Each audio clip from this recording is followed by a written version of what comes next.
This is Derrick Broze. This is Derrick Broze of the Conscious Resistance. I'm here in Standing Rock. That man is wanted in 5 different countries: Chile, Argentina, Brazil. We've been fighting a long time. We've all lost so very much. So many loved ones gone. Don't you fucking tease that horse! You are not alone. There are pockets of resistance all around the planet. We are at the brink. Above all, stay alive. You have no idea how important you are. If you're listening to this, you are the resistance. Hey everyone, this is Derrick Broze with the Conscious Resistance Network, and tonight we are going to be talking about Peter Thiel and the Technocrats and their influence over the second Trump administration. We'll be talking about the influences and the philosophy behind Peter Thiel and some of the other technocrats, and we'll also be continuing this discussion, which I don't think is going to go away, about who is blackpilled, what blackpilled means, and how this term is actually becoming a new way for people in the truth community, the freedom community, the MAGA movement, who don't like certain facts being reported about Trump, to dismiss researchers such as myself and my colleagues, Whitney Webb, and many others who are citing and stating uncomfortable facts that, like I said, people just don't really want to hear. So we got a lot to cover actually tonight, guys. I'm going to talk about, we're going to pick up a little bit on some of the latest actions by Trump now that he's been in office for nearly a month, and I've taken off. I hadn't been doing a show for the last couple weeks, so I figure we'll catch up on that. Some of the latest Trump actions, including talking about RFK being confirmed, talk about this USAID story, some actions Trump took about anti-Semitism, can't be talking mean against Jewish people, and also executive orders against CBDCs and whether or not that means we're all good and there's no reason to worry if there's ever going to be trackable, traceable money. And as I said, we're also going to pick up after that talking about the technocrats and the military-industrial complex. Just a quick look at how many of these different technocrats that are standing next to Donald Trump and these various programs, from Starshield to Stargate to DOGE and other things like that, are partnered with, working with, and benefiting financially from working with the military-industrial complex, the intelligence apparatus, the same people who start wars and use technology to spy on their people. That's the class that the technocrats are joining or becoming part of.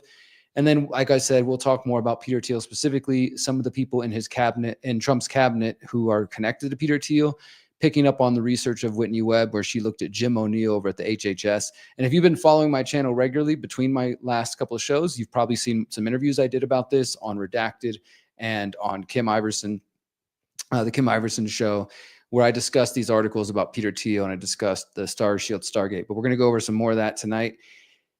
And I got a couple clips I want to share with you from Larry Ellison of Oracle, who's working on the Stargate project. We're going to talk about DOGE, and then we're going to talk about a man named Curtis Yarvin and a brand new article that I have coming out tomorrow.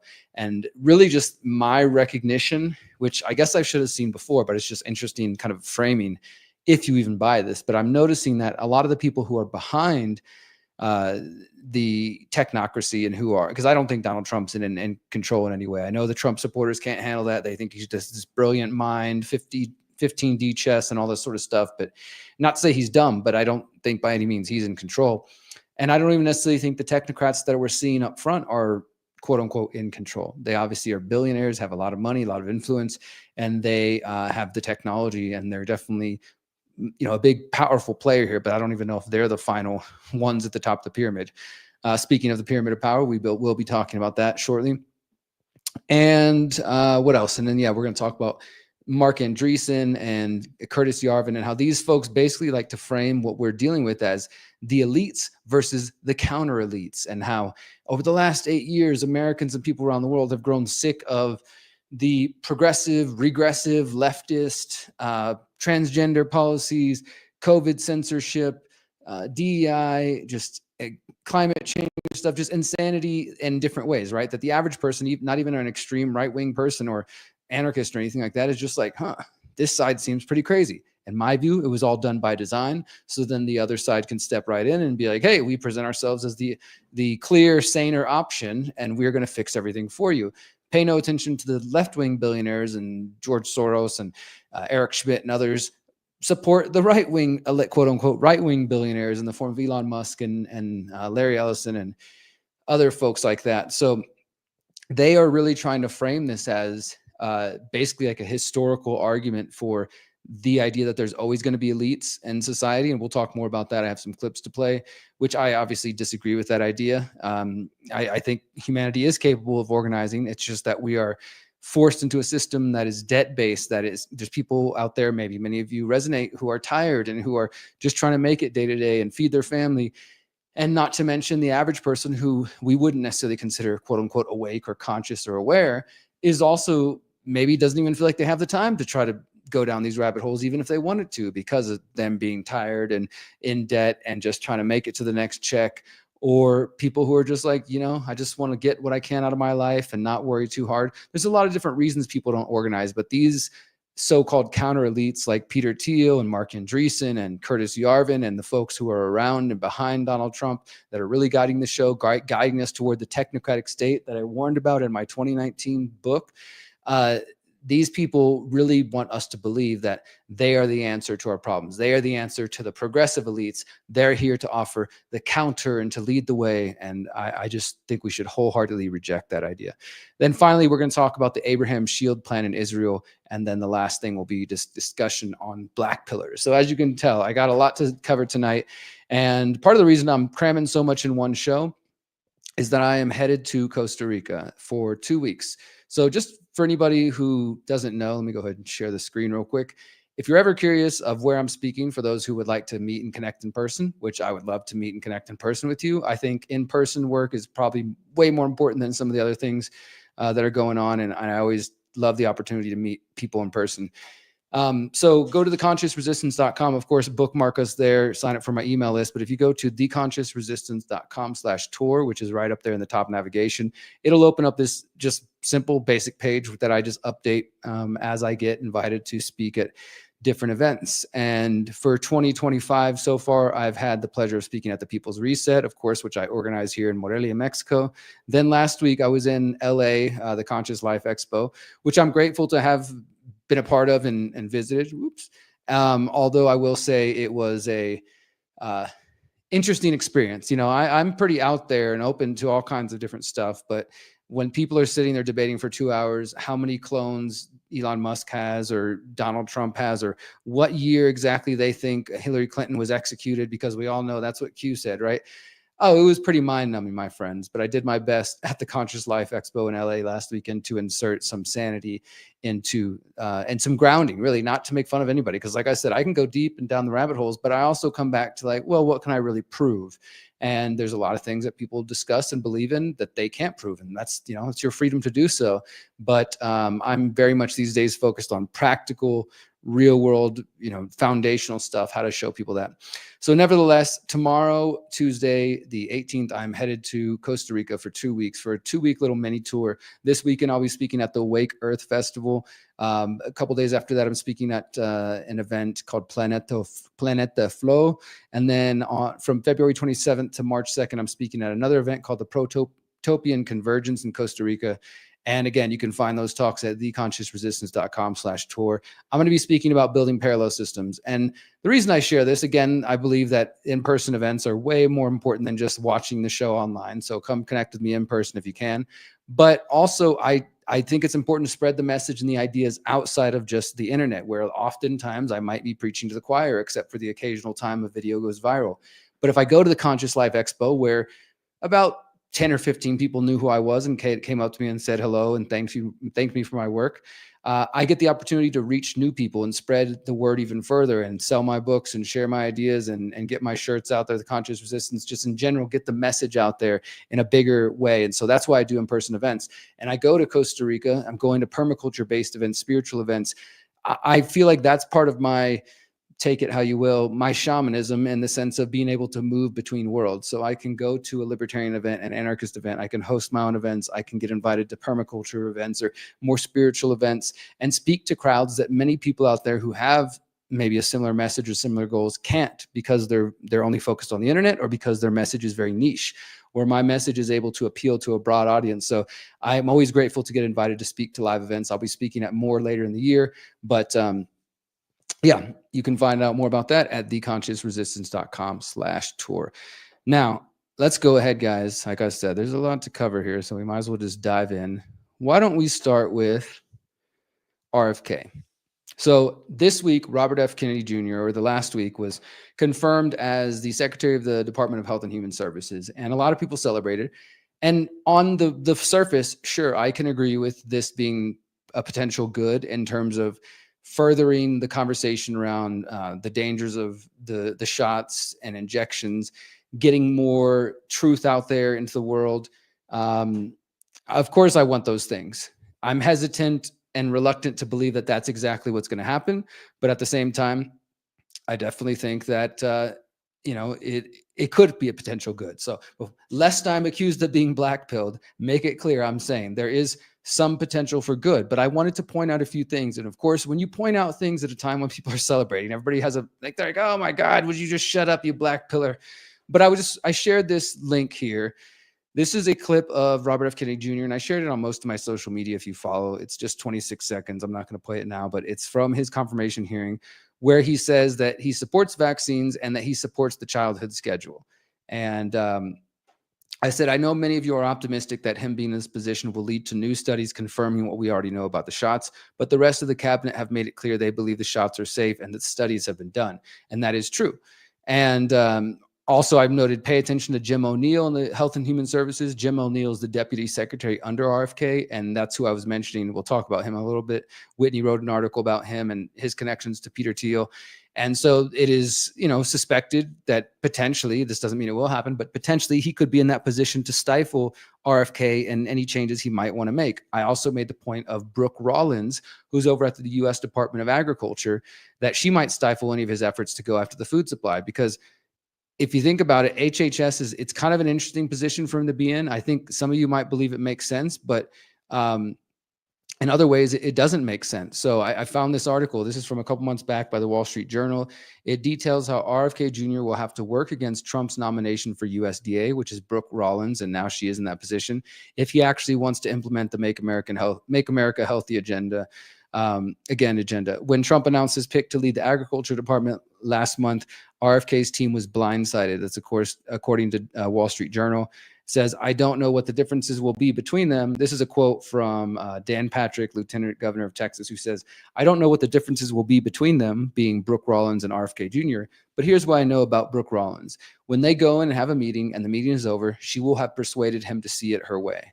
And that's Dan Patrick, again, from the Lieutenant Governor of Texas, who worked with Brooke Rollins when she was in the state legislature. And basically, some of the arguments I was seeing is that not to say he couldn't potentially do some good in HHS, but actually a lot of the things he was talking about the food supply and getting things out like that, that would be more aligned with the USDA. And she's basically in charge there. And so she could be a roadblock. Maybe she'll end up being help, and this Maha movement will actually go after the food supply, and maybe America will be in a golden age and see some actual healthy food out there available and not being fed poison at the school lunches. I, again, am very hesitant to believe that, but I'm just pointing out all these different angles, that there could be reasons that RFK gets through there, but then a Peter Thiel acolyte is placed underneath him. And then this other lady, Brooke Rollins at the USDA, is there to sort of prevent him from going too far in one direction. Maybe he will get more information about the study, the shots. But also, let me play you this clip here. This clip is from the confirmation hearing as well, and this is from CNN. And I know some of you won't trust it just because it came from CNN, but it's a CNN clip of a senator. I think he's a senator, congressman, Bill Cassidy, who's a Republican. He's one of the Republicans that RFK had to convince. Now, I saw many people telling me, Derrick, of course he said he supports the childhood vaccine schedule. And also there was another clip I shared showing that RFK at his confirmation hearing said that Operation Warp Speed was an extraordinary accomplishment by President Trump. So he spends 4 years fighting and raising awareness about Operation Warp Speed, writing a book about Fauci and Operation Warp Speed, only to get into this position. And in order to get confirmed, he has to say, oh, Operation Warp Speed was great things, all good things, praise President Trump. And oh, of course I support the childhood vaccine schedule. It's all safe and everything's good. Everybody who studied it knows that's not true. He knows it's not true. And what I'm told by many of you out there is like, well, Derrick, he would never get into that position if he didn't lie a little bit. And the other side plays dirty, so we got to play dirty too. And I guess I get that on a practical, pragmatic level, but maybe I'm just retarded for thinking that principles should matter. And I don't have any kids yet, but if I did, I want to believe that I would want to teach my son or my daughter that doing what's right and saying what's right and being truthful is what matters, not quote unquote winning, because that's what I'm being told by some of you out there is that, well, if he is honest, they'll never let him get into office and then he won't be able to potentially do some good things. Again, maybe I'm just black-pilled stickler here, you know, you stupid purist idealist. These are the kind of things I get told online. I'm purist, as if like that's a bad thing to have some values and try to stick to them. But nevertheless, it is true that RFK said that Operation Warp Speed was a great success, an extraordinary accomplishment by Donald Trump. He also said he supports the childhood schedule. That makes me very skeptical of him. Now, let's add to that this little clip here, which is just, again, it's this Republican Cassidy who RFK had to convince the Republicans. This is the other thing. I was telling people like, who he should have just said the truth to Elizabeth Warren when she was grilling him, or Bernie or whatever, because they were never going to vote for him anyways. You weren't going to convince the Democrats. So it was silly to not stand on truth. What he had to do was to convince some Republicans. Now, some of those Republicans, including Bill Cassidy, are doctors, and they feel very strongly about the shots. They deny that there's any aspect that's dangerous to the shots, which is incorrect, as I'll show you in a moment. And so in order to convince these doctors, rather than trying to show them that, hey, look, I've got the data, I wrote a book on it, I've got all this information, like, let's sit down and go through this. And maybe he did, and maybe the doctor couldn't be convinced. Whatever the case, in the end, this Dr. Bill Cassidy, who's part of the government, says that RFK assured him that they were not going to go after the vaccines and that vaccines don't cause autism and everything was safe. So just check this clip out real quick. Mr. Cassidy. Republicans like Louisiana Senator Bill Cassidy, a medical doctor, saved Kennedy's bid for HHS secretary. Vaccines save lives. They are safe. They do not cause autism. There are multiple studies that show this. Mr. Kennedy and the administration reached out seeking to reassure me regarding their commitment to protecting the public health benefit of vaccination.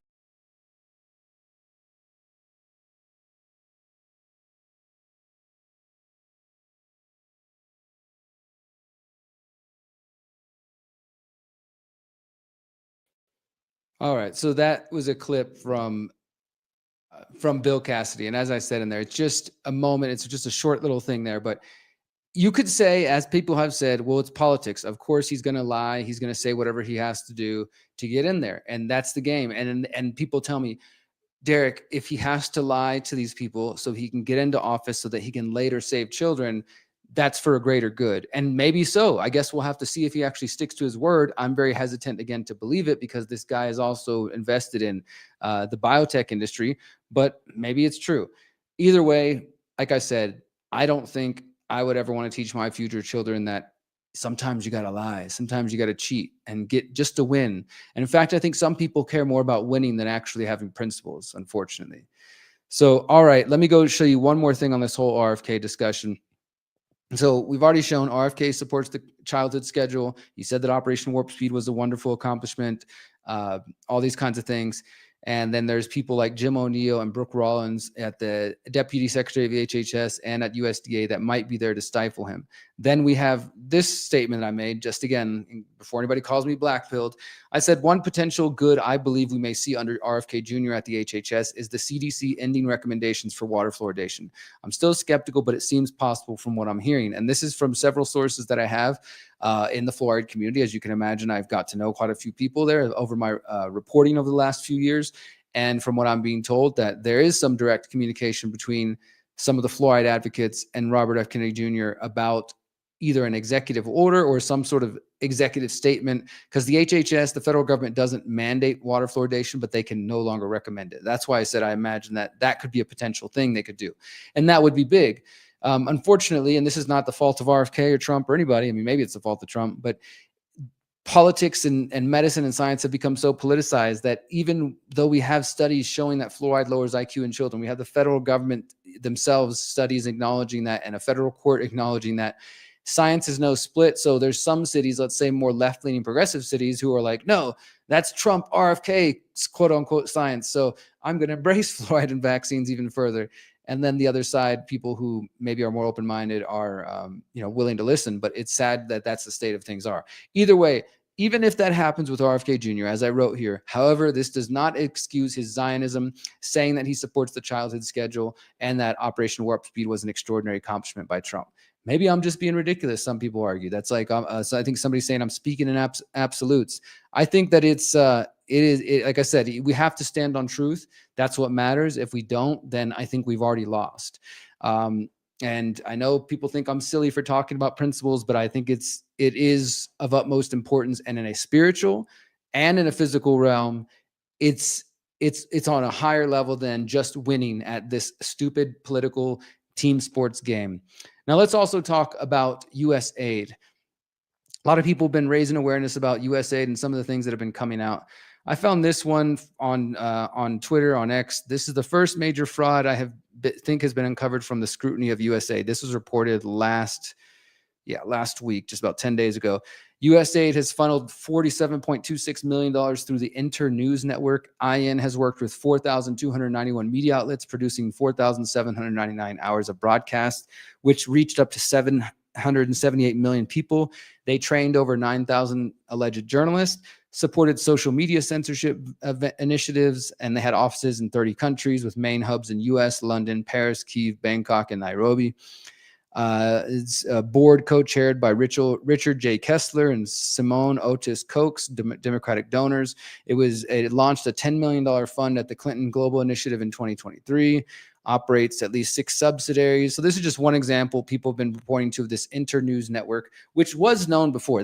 I'll mention that in a moment. This organization was known before. If you go search and look back, people were talking about it. But we're definitely finding out more about the extent of how this organization is funding news around the world. Now, of course, in the US government, the state's version of events, they're just saying they're putting out news that represents US interests around the world. Like if you've ever heard of Voice of America News, that is in English, but it also broadcasts around the world. And things like that were happening during the Cold War as a way to broadcast, again, US national security interests. Doesn't necessarily mean the information is always false, but it's definitely got an American bias. And in this case, we could assume it would be pushing propaganda about COVID and other things like that. Now, I have seen some reports. I don't have them in front of me, so I don't want to speak too deeply on them. But I have seen people pointing to different folks in the so-called independent right-wing media. I'll have to go back and find it, who were linked to the Internews network. I want to say that there's some of these documents that people are finding showing that Lauren Chen, who's one of these right-wing broadcasters, it was shown to have received money. I believe also General Flynn, and some of those folks. Again, doesn't mean they're completely on the payroll, but it was clear that there was definitely some alleged independent media being funded through USAID. Now, the interesting thing to me about this is not really a lot of new information. I mean, sure, there's been some new stuff to come out. I'm not trying to say nothing new has come out, because I know that's probably blackpilled to do that. But there has definitely been a lot of reporting on this. In fact, for those who are watching the screen, I'm at thepyramidofpower.net, which is where you can find all 16 episodes of the Pyramid of Power now, as we wait to complete the final 17th episode in a couple months. But if you go to season 3 and chapter 10, the foundations and the nonprofit industrial complex, this is my reporting on this. I will post a link to this in the show notes. Everything I'm covering will be in the show notes. But if you watch this episode particularly, which features G. Edward Griffin and Richard Grove, you learn all about the foundations like USAID and others, and how these organizations have been overthrowing governments and since the 60s. Like, this has been well known, but also even before then, there was something called the Reece Commission. Actually, it was written about in this book here. See if I can pull this out without making a mess. And this book here called The Foundations, which G. Edward Griffin was one of the only people to report on in the 1950s. It was something called the Reece Commission. The full title of this book is called Foundations, Their Power and Influence. And it was written by a lawyer named Renee A. Wormser, who was involved in the investigation into these foundations. It's called the Reece Commission. You can look it up. It was historical. But basically, my point here is that G. Edward Griffin was the only journalist at the time to actually report on this and to show way back then that the Ford Foundation, the Rockefeller Foundation, et cetera, all these nonprofits and NGOs were influencing the U.S. to spread different messages. So I say all that to say that this isn't really new. I mean, sure, in some ways it's brand new information as far as like we're finding out specific details as of 2025 and 2020s. But the idea that this was going on, I don't know if it's just a lot of people are waking up. And I'm not saying that's a bad thing. If more people are waking up, great. But I'm just trying to put this in the historical context for people who don't really understand that this has been going on for quite some time. So just throwing that out there. If you want to learn more about the foundations and the nonprofit industrial complex, you can check that out, thepyramidofpower.net. Now let's talk about a couple other elements of what Trump has done. This one, I don't know how many people mentioned this or saw this, because so many people are caught up on the bright lights of it's the golden age of America, everybody. We're going to get the JFK files eventually. We're going to defund universities and schools that have COVID mandates. That's a positive thing. I'll celebrate that. We're going to free Ross Ulbricht. I'll celebrate that. We're going to house immigrants in Guantanamo Bay. No, fuck that for sure. And I don't understand why there's not a bigger outcry about that other than people on the left. It's like if you speak up and say something, you must be some radical leftist. But also, besides that insanity, we got things like measures to combat anti-Semitism. This was an executive order by Donald Trump on January 29th. By the authority vested in me as president, by the Constitution and laws of the United States of America, it is hereby ordered. And he goes into some of the legalese. He says how he issued an executive order in 2019 about combating anti-Semitism, and how this is to try to fight anti-Semitic harassment in schools and universities in the United States. He says it shall be the policy of the United States to combat anti-Semitism vigorously, using all the available and appropriate legal tools to prosecute, remove, or otherwise hold to account the perpetrators of unlawful anti-Semitic harassment and violence. Within 60 days of this order, the head of the executive department of each agency shall submit a report to the president identifying all civil and criminal authorities or actions within the jurisdiction of that agency that might be used to curb anti-Semitism, and containing an inventory and analysis of all pending administrative complaints as of the date of this report against or involving institutions of higher education alleging civil rights violations relating to or arising from post-October 7th, 2023 campus anti-Semitism. So basically, give us the names of any complaints against people who have been allegedly spreading anti-Semitism by protesting on campus. This is definitely about targeting students and targeting what Donald Trump likes to call pro-Hamas radicals, aka people who question Israel and Zionism. And this is something I warned about, that this was going to be a part of his administration, because he straight up said, he's like, we're going to immediately try to put an end and defund schools that are promoting anti-Semitism and stuff like that. So I know everybody's cheering and about we learning more about USAID, or DOGE is doing different things and finding some waste, and that's great. But we're going to talk more about DOGE in just a couple minutes and the realistic concerns about giving Elon Musk access to all this different data, when, you know, all the talk that certain conservatives and libertarians and people on the right claim to care about the Constitution this, the Constitution that, it is so clear to me that people do not give a shit if it's their side. And this is what I was saying about not having principles. Like some people, it's like, oh, the left is doing something that's unconstitutional. How dare they? They can't do that. Obama's a tyrant. How dare he use executive order to do this thing or that thing? Biden does this with executive orders. But then if Trump is like, we're just going to clean house, we're going to change things, we're going to do it radical executive orders, not through Congress, not through a vote, not through a new bill, anything like that. We're going to create new departments that are technically outside the government, like DOGE. So that means they can't be FOIA. That means like there isn't a gray area. Does he have any authority? What sort of authority is that? He's a billionaire. Should he have access to people's information? But who cares, because we're winning, and winning feels so good. And this is the golden age of America. And anybody who questions it is just blackpilled. You're just blackpilled. You just can't see how great everything is. Oh, what an exhausting time. Anyway, so they're doing this whole anti-Semitism thing going on right now. And I think we'll see more of that. Another thing people are celebrating, the executive orders Trump passed, or the executive order Trump passed that specifically says he would ban CBDCs, central bank digital currencies. Myself, Whitney Webb, Mark Goodwin, and others have been warning for a while now, over a year, that it would be likely that Trump might ban CBDCs. And then he started talking about it at the Bitcoin conference in Nashville last year, and at the Libertarian conference, floating this idea.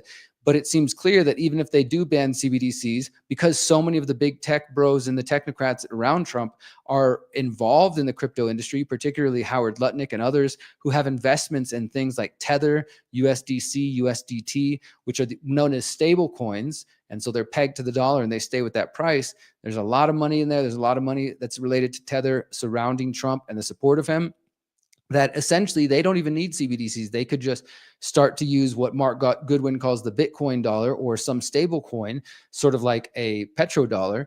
And with time, you have achieved the same thing: surveillable, trackable, traceable, debankable money. And the one thing that I think Aaron Day, who wrote this article I'm looking at from the Brownstone Institute called The Unfinished War on Crypto, that because I've met him in person a couple of times, he spoke at our event, the People's Reset.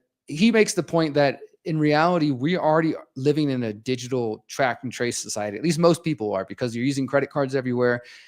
You know, most people are not using cash all the time. Like in Mexico, where I'm at, it's pretty common, but even that, like, it's becoming increasingly cards accepted, digital payments, people paying with their phone. So there really isn't much of a tangible difference between that and a CBDC. It's just that we've come to fear a CBDC, but in reality, some of the practices are already being implemented. Nevertheless, in this article, Aaron says that, you know, people are celebrating some of the different things that Trump has done. They're celebrating, you know, the freeing of Ross. They're celebrating the talk about CBDCs and the things that Biden did. You know, Biden definitely, the administration definitely had an attack on crypto, the crypto industry. And then in this article, which is pretty extensive, I'm just going to scroll through it here.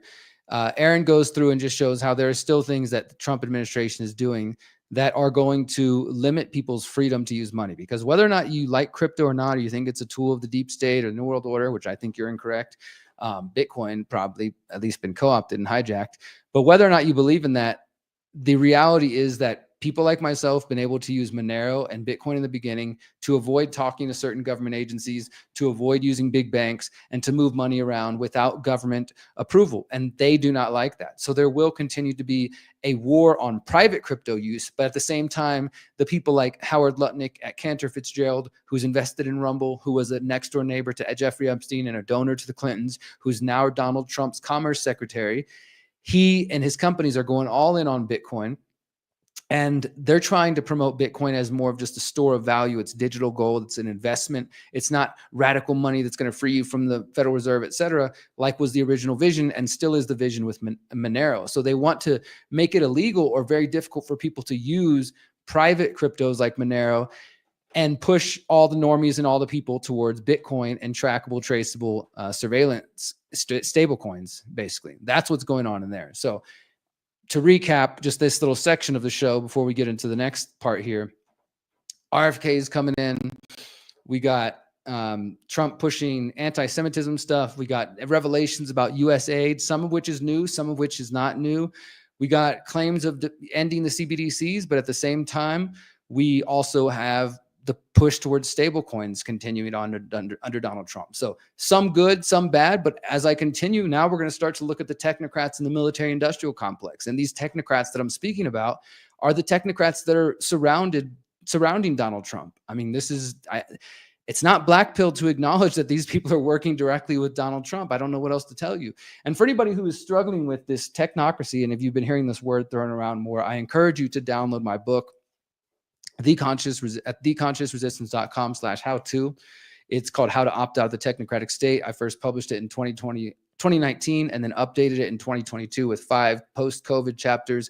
Download it for free if you want to learn about the history of technocracy, if you want to learn about solutions for fighting back against the technocratic state, and some philosophy and some theory in there as well. So check that out. But let's go ahead and continue. One of the things I've been arguing is that as these so-called populist tech bros like Peter Thiel and Sam Altman and Elon Musk and these others, even though they don't all get along, at least that's what we're shown on the surface, that's the narrative we're being fed. The idea is that these people are now the counter to the Eric Schmidts of Google, to the George Soros and the Bill Gates, et cetera, and the World Economic Forum, Klaus Schwab. They're billionaires and they're connected to many of the same things and intelligence networks, but they're the good guys. That's really the narrative that's being sold to us. And they're embracing it. They're saying that they want to be the new military industrial complex, basically, that they want to replace them and go and become that new class. So check out this one here. This is a report from OpenAI a couple months back, and I missed this and somebody shared it with me and I wanted to share it here. OpenAI's new defense contract completes its military pivot. This is from MIT Technology Reveal. A new partnership with Anduril announced today will deploy AI on the battlefield. It represents an overhaul of the company's position in just a year. And Anduril, of course, is another organization funded by Peter Thiel. At the start of 2024, OpenAI's rules for how armed forces might use its technology were unambiguous. The company prohibited anyone from using its models for weapons development or military and warfare. Well, that's a pretty good stance, right? So a year ago, they said none of our AI can be used for weapons developments or military and warfare. And then on January 10th, that changed when The Intercept reported that OpenAI had softened these restrictions, forbidding anyone from using the technology to harm yourself or others by developing or using weapons, injuring others, or destroying property. OpenAI said soon after that it would work with the Pentagon on cybersecurity software, but not on weapons. But then in a blog post published in October, the company shared that it's working in the national security space, arguing that in the right hands, AI could help protect people, deter adversaries, and even prevent future conflict. And today, OpenAI is announcing that its technology will now be deployed directly on the battlefield. So in 1 year, they go from saying, we prohibit any company from using our AI models for weapons development and military warfare, to then saying, no, we're ready to embrace it. We're going to put our tools out there on the battlefield and become part of the military industrial complex. The company says it's partnered with the defense tech company Anduril, who makes AI-powered drones, radar systems, and missiles to help the U.S. and allied forces defend against drone attacks. OpenAI will help build AI models which rapidly synthesize time-sensitive data, reduce the burden on human operators, and improve situational awareness to take down enemy drones, according to the announcement. And as of the time of this, there was no specifics announced, but that's one element there, is that OpenAI and Anduril partnering on that. And I'll take you back, as this article notes, just as far as like how quickly things have changed. Venture capital firms have more than doubled their investment in tech defense in 2021 to $40 billion after firms like Anduril and Palantir, which are both Peter Thiel's companies, proved that with some persuasion, the Pentagon would pay handsomely for new technologies. Employee opposition to working in warfare softened for some people when Russia invaded Ukraine in 2022, but it points out that there was walkouts in Google in 2018. I don't know if you guys remember this, these walkouts that happened where different companies were like, if Google's going to use their technology, I think it was the Dragonfly program, companies are going to, the employees would just walk out. So this is the business of war. Google employees protest work for the Pentagon. Thousands of Google employees, including dozens of senior engineers, have signed a letter protesting the company's involvement in a Pentagon program that uses AI to interpret video imagery and could be used to improve the targeting of drone strikes. They had more than 3,000 signatures on there. I'm sure this was the Dragonfly program, but it doesn't say here. But oh no, it's Project Maven. Excuse me. So yeah, that was 7 years ago now, and you don't really see that happen anymore. I guess all the people who had some courage and principles, they left the big tech companies. And I've heard people say this too, is like, well, if everybody with principles takes a stand and then leaves or doesn't participate, then it only leaves the bad people. And I get that, but that's not an argument for compromising yourself. And well, since if I leave, then there will only be bad people, I guess I'll stay here with the bad people and I'll hope I can change the system from within, as we haven't heard that before. But let's continue on this look about OpenAI with Anduril. This is a month later. OpenAI is working with Anduril to supply the U.S. military with AI. Just kind of continues what we were talking about there. That's one of Anduril's, Peter Thiel's company's unmanned aerial vehicle, Altius 600, that can fly overhead and use AI and do some work for the military. Sam Altman, OpenAI CEO at the time, said, OpenAI builds AI to benefit as many people as possible and supports U.S.-led efforts to ensure the technology upholds democratic values. Right. So it's democratic for the U.S. government to pursue Julian Assange, to lock up all kinds of people, to bomb innocent people in other countries. It's always so much fucking hypocrisy with these people. Like, I can't stand it sometimes, guys. I don't know if I'm losing my mind here or whatever, but it's just everything is backwards. It's inverted. It's the inversion. Doesn't mean that there's no good in the world. This is one thing that the people who are hating on the BlackPillers, I'm not even embracing that term, but the people who accuse us of being blackpilled, that we only talk about negative stuff, when in reality, I see a lot of good. I just don't see it in politics. I see it in people growing their own food and getting involved in their community and stepping up and asserting their sovereignty and their self-ownership and raising their family in a free and healthy way and not putting propaganda in their minds. When people take care of their mind, body, and soul, like those are the things that give me hope. I don't get hope from watching fucking Peter Thiel and Elon Musk shove bullshit in front of people's face and watching everybody gobble it up. I get hope whenever I see people rejecting that and saying, you know what? I don't need an elite, quote unquote, person to rule my life. I'm capable of my own self-ownership, and I'm capable of seeing that I'm powerful, beautiful, and free, and that I can create the world I want. I can work with other like-minded people, and that the answers are not going to come from this imposed system, which I think is probably evil. But I digress. So just more statements about OpenAI working with Anduril. Now, another one here to kind of complete this aspect of the new military-industrial complex. This was announced around the same time. Anduril partners with OpenAI to advance U.S. artificial intelligence leadership and protect U.S. allied forces. And so this just goes into further about how they're making this partnership. And there's other companies that are getting involved in it as well. But they're essentially trying to set themselves up as the new military-industrial complex that can compete with Raytheon, Boeing, Northrop Grumman, and others. And I think that they're really, I said this during the recent Independent Media Alliance panel, that I really think that there's this inversion going on where we're going to see, and I guess we're already kind of seeing it, people cheering for the military industrial complex. So you go back to the 60s, 70s, 80s, 90s, even just 5 years ago, 10 years ago, people knew that the companies and the billionaires and the people who are making money off weapons of war are not to be trusted, are not to be supported, are not innocent. And people, like, these are individuals who are choosing to participate in this system. And I don't think you can just be neutral in that situation and say, oh, it's just an investment. Even if you're just some nobody and you've got investments in freaking Palantir, which is apparently a great stock, or Anduril, or this and that. I am one of those crazy people that actually think those values do matter, and you shouldn't just say, well, I'm making money, so who cares, right? I'm not the ones dropping the bombs, Derek. I'm not the ones selling the AI to the military. I just put some of my money in there off my stock at work, and I'm making money off them, and screw them. I'm going to get what I can so I can take care of my family. I've heard these arguments. Maybe some of you feel that way. I just tend to think it's completely incorrect and not leading us in a good direction. One final point on this, I'll take you guys back to my article I wrote a couple months ago. You can't hide. Elon Musk and SpaceX are helping the U.S. intelligence build the world's largest spy satellite network. Reported this right after Anduril and OpenAI announced their partnership with as the new kind of military industrial complex. Just to show you that Elon Musk is one of these people. SpaceX, Elon Musk. SpaceX, as I talk about in this article, they give you Starlink, which is the public version of the great internet you can access anywhere in the world. But in reality, the other aspect of it is Starshield, the military intelligence component piece to this. And that is what they're using to send up classified payloads. Every time they send up one of those Falcon rockets and people are like, oh, look at that. The space race has begun again. We're going to Mars.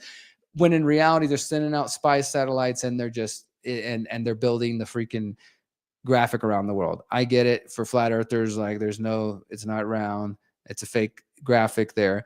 But whether you think the earth's flat or not, they're sending something up there. And even if you think the satellites are just balloons going up there, they sure are sending a lot of them, and they're using Matraca. So I don't even care about debating the flat earthers. Whether you think the earth's flat or round, they are sending up satellites, and not all satellites are balloons. Anyways, military-industrial complex inversion. They want you to think that the military-industrial complex is cool. And maybe that'll be the new slogan that they're going to share soon. Make the military-industrial complex great again, cool again, etc. You know what I'm saying? We'll see where it goes. We're going to take a real quick break, and we're going to come back. We're going to continue our conversation. Now we're going to get into Peter Thiel and the Technocrats and how many of them are involved in Donald Trump's campaign. And then I'm going to preview you guys a new article that hasn't even come out yet. Will be out tomorrow, Tuesday. So if you're hearing this after the fact, it'll be live at thelastamericanvagabond.com, looking into the influence. Who are the people whose thoughts and words have influenced Peter Thiel and some of these other technocrats? What books did they write? What statements did they make? What were they about? We're going to talk about that, and then we'll get into the Abraham Shield plan, and we'll continue on talking about why blackpilled is the new conspiracy theorist. It's a new term to short circuit your critical thinking so you don't question things, and instead you just say that person's negative. That can't be true. They're just negative. They're just mean. They have Donald Trump derangement syndrome or Musk derangement syndrome. We'll talk all about that and more in just a moment, guys. You're watching The Conscious Resistance Live. My name is Derrick Broze. We'll be right back. Are you using your phone, or is it using you? Rise above mass surveillance and discover a phone that protects your privacy and communications. Above Phone does everything your old phone does, without tracking you, while giving you complete control over your phone and apps. We are better than big tech. It works with any cell service. No forced logins. No advertising or tracking. Download apps privately. Control your phone and its apps with secure hardware. Introducing Above Suite. Protects your internet traffic. Private email on any device. Video call with friends privately. Encrypted chat, calls, and internet phone. Protect your searches and get results. Don't worry if you're new. Every phone includes a free 45-minute live call. You also get free email and chat support, free guides and video courses. We can take back our technology. We're here to help with tools and education. You have the power. Rise above with Above Phone. AbovePhone.com.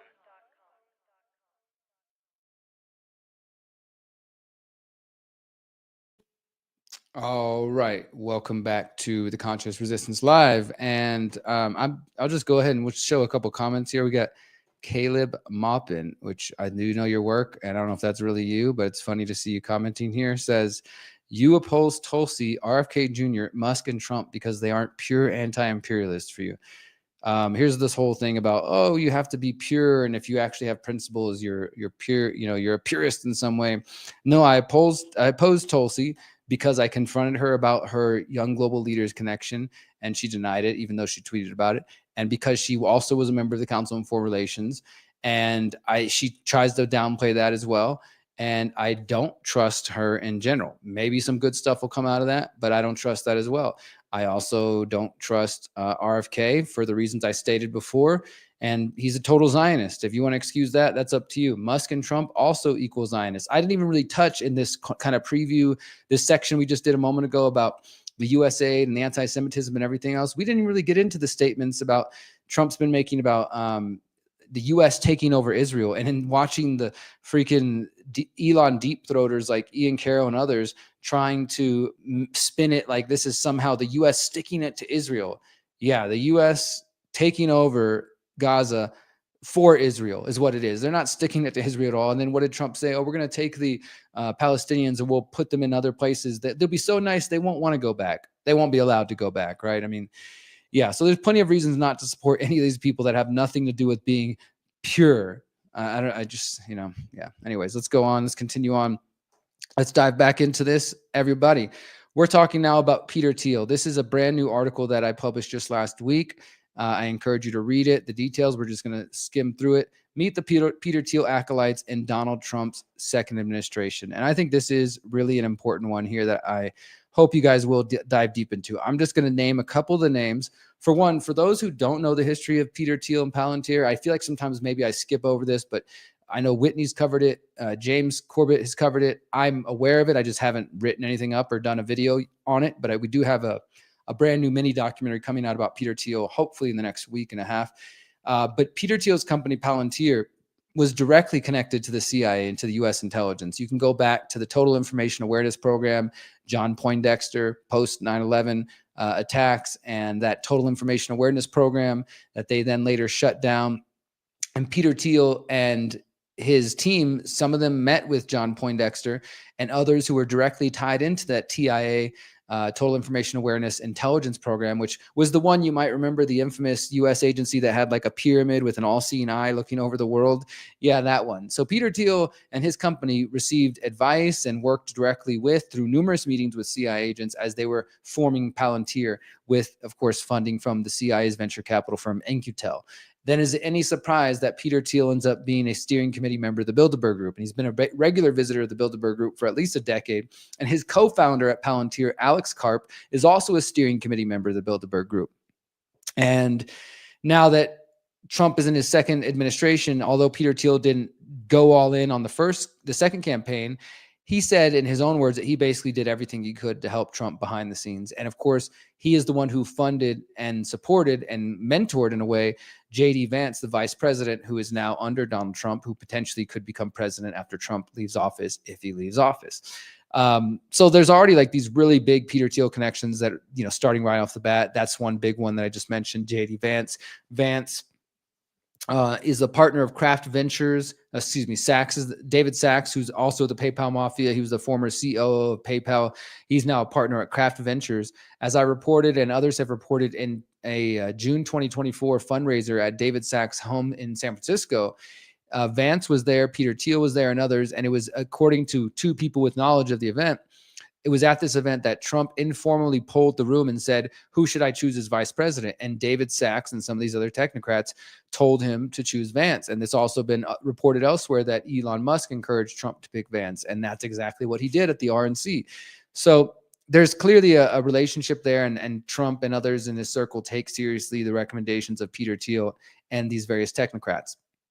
We talk about Elon Musk, who, although, as I mentioned earlier, is not officially a member of the government, he is the head of DOGE, which is this weird NGO, non-governmental organization, or public-private partnership, which so many people have been, afraid of and worried about these last couple of years. But here's Elon Musk doing one, and I guess it's time to celebrate it.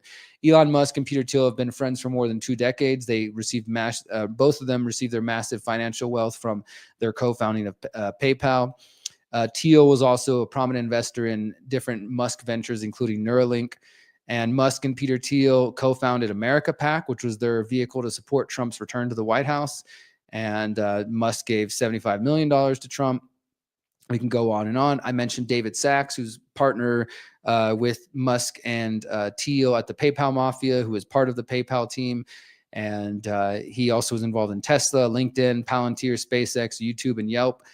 And the interesting part is, in 1998, Peter Thiel and Sachs co-authored the book, The Diversity Myth, Multiculturalism and Political Intolerance on Campus, arguing that political correctness has harmed the college education system and academia in general.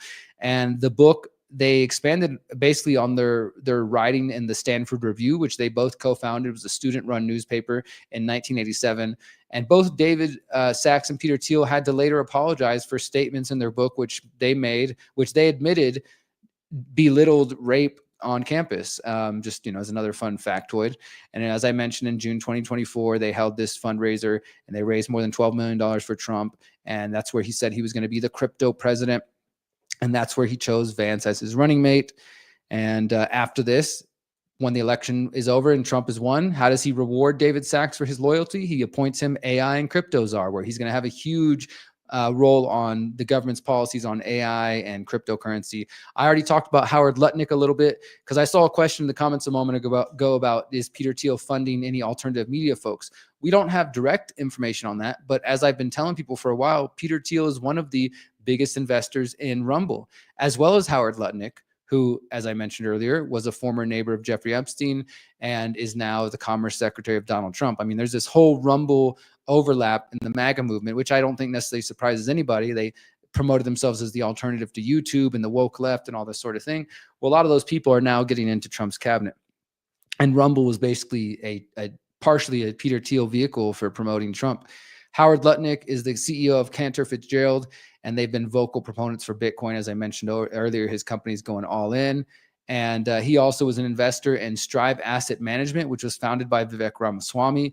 Peter Thiel's The Founders Fund and J.D. Vance's Narya Capital also contributed to this fund for Ramaswamy's investment firm. And as mentioned, Lutnick is part owner of video platform Rumble and Cantor Fitzgerald, and they continue on there.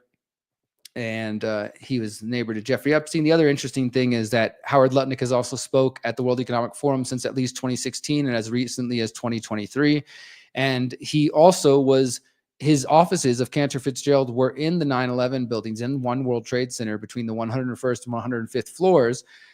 And the firm lost about 658 of their 960 employees. Howard Lutnick was supposed to be in work that day, but he happened to be with his wife taking his son to his first day of kindergarten, and he survived, interestingly enough.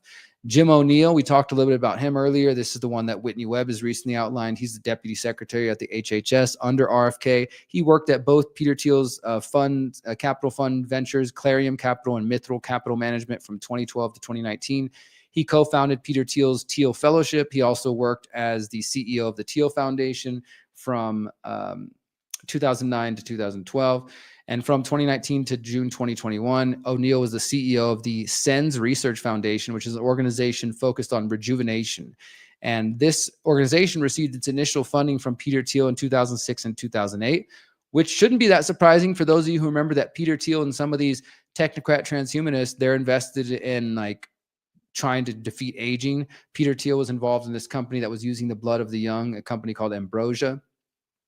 So there's another Peter Thiel connection. We also got Ken Howry. Ken Howry has been chosen as ambassador to the Kingdom of Denmark. And I know some people are like, well, who cares about what the kingdom, ambassador to Kingdom of Denmark does? But remember, the Kingdom of Denmark is in control of Greenland, and Trump has been calling for getting, Greenland to be part of the U.S. or purchasing or taking it in some way. And as I note in this article, you might want to look at the original Technocrats' plan for what they called the Tech Native North America, which included Canada, Mexico, and the Panama Canal, as well as Greenland, which looks very similar to what Trump's calling for. So Ken Howry is now in a position to influence that. Howry was another one of the PayPal co-founders. He also co-founded the venture capital firm Founders Fund with Peter Thiel, and he was listed in 2012 as a young global leader. I mean, this is crazy to me. Like, there's young global leaders. There's regular attendees at the World Economic Forum, at the Bilderberg Group, people with deep ties to Peter Thiel. I don't know what else you need to say to get people to pay attention to this. Jacob Hellberg was appointed the Undersecretary of State for Economic Growth, Energy, and the Environment. He donated $2 million for Trump's campaign. He's an ardent supporter of Israel and a former Democrat who said he shifted to Trump because the Democrats became anti-Israel. He's also a senior advisor to Palantir Technologies, which is, of course, founded by Peter Thiel and Alex Karp. Michael Kratsios, he's been named as a science advisor and director to the White House's Office of Science and Technology Policy. He served in this role in the first Trump White House and was also the acting Undersecretary of Defense for Research and Engineering. He led the first Trump admin's policy specialist on artificial intelligence, drones, quantum computing, and cybersecurity. He also worked for two of Peter Thiel's funds, Thiel Capital and Clarium Capital. Now, Vivek Ramaswamy is no longer involved in there. He's going to run for governor of Ohio, which is interesting. And I've mentioned this on my social media. Something's going on in Ohio. Peter Thiel helped J.D. Vance run for Senate in Ohio. Now Ramaswamy's going to Ohio. A lot of the big tech companies are moving to Ohio. You got Les Wexner of the Limited brand, who's, of course, one of the funders and financiers behind Peter Thiel and in the mega group, who comes from the Cleveland Mafia, the Ohio Mafia. There's something going on over there. I'm going to investigate that soon. And then there's other influential Peter Thiel acolytes who are not necessarily in positions of power yet, but are obviously around Trump and influencing him. You got Trey Stevens, Shyam Sankar, Blake Masters, and then, of course, Alex Karp, who is the other Palantir founder and also Bilderberg member. And then I go in here and showing how Karp, Thiel, and Palantir have supported Israel's genocide, and that Palantir said themselves they stand with Israel, and that Peter Thiel has been confronted about this, thankfully, by protesters last May. And in this long rambling answer he gave when he was asked about this, he says, my bias is to defer to Israel. It's not for us to second guess everything. And I believe that broadly, the IDF gets to decide what it wants to do, and that they're broadly in the right. So don't question the IDF. Don't question them at all. And that leads me to my next article, which we'll cover in just a couple minutes. Who's behind Peter Thiel? Who's influenced his thinking? We're going to talk about that in just a couple of moments. But let's just pause on that for a moment, because I know I just said a whole lot there. But can you guys, am I making sense? Like, can anybody tell me how acknowledging those facts is being blackpilled? Does it make me blackpilled, negative, nihilistic, doomer to just state facts? Like, those are just literally what is happening in the world. If we're going to operate in the 3D physical realm, and look, I'm a spiritual guy. I do the shadow work. I meditate. I pray. I believe in the world beyond the five senses. And I live there sometimes. But there's also a physical realm that exists here. And acting like that's not real, or that Trump is playing 10D chess, because there's still the freaking Q people who think things are, unfolding.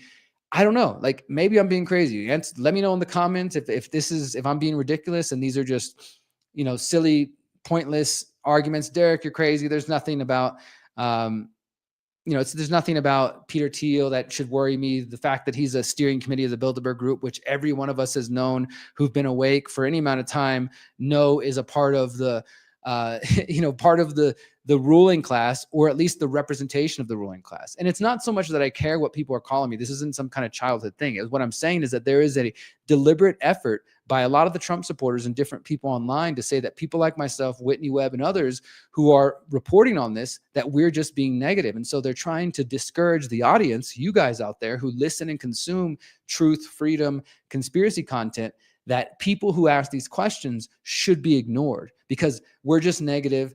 Because I've heard people say we're just lost in ego. We just must be unhappy and bitter. We must just, hate ourselves. We haven't done the shadow work, or we just have TDS or must derangement syndrome. So it's not about caring, oh, boo, people said some mean things to me. I don't give a shit about that. It's that it's being used in a way to draw this line and say, if you talk about these things and you don't recognize the golden age of America that's happening, then you're just a black pillar. You're a doomer. I mean to talk about this later, but it just keeps coming up because as I'm sitting there looking at this, and obviously it's my own reporting, so I have a bias, but I haven't seen anybody else do what I did there, which was to collect all the different Peter Thiel people who are connected, who are currently in Trump's administration or who are surrounding it and involved in it in different ways.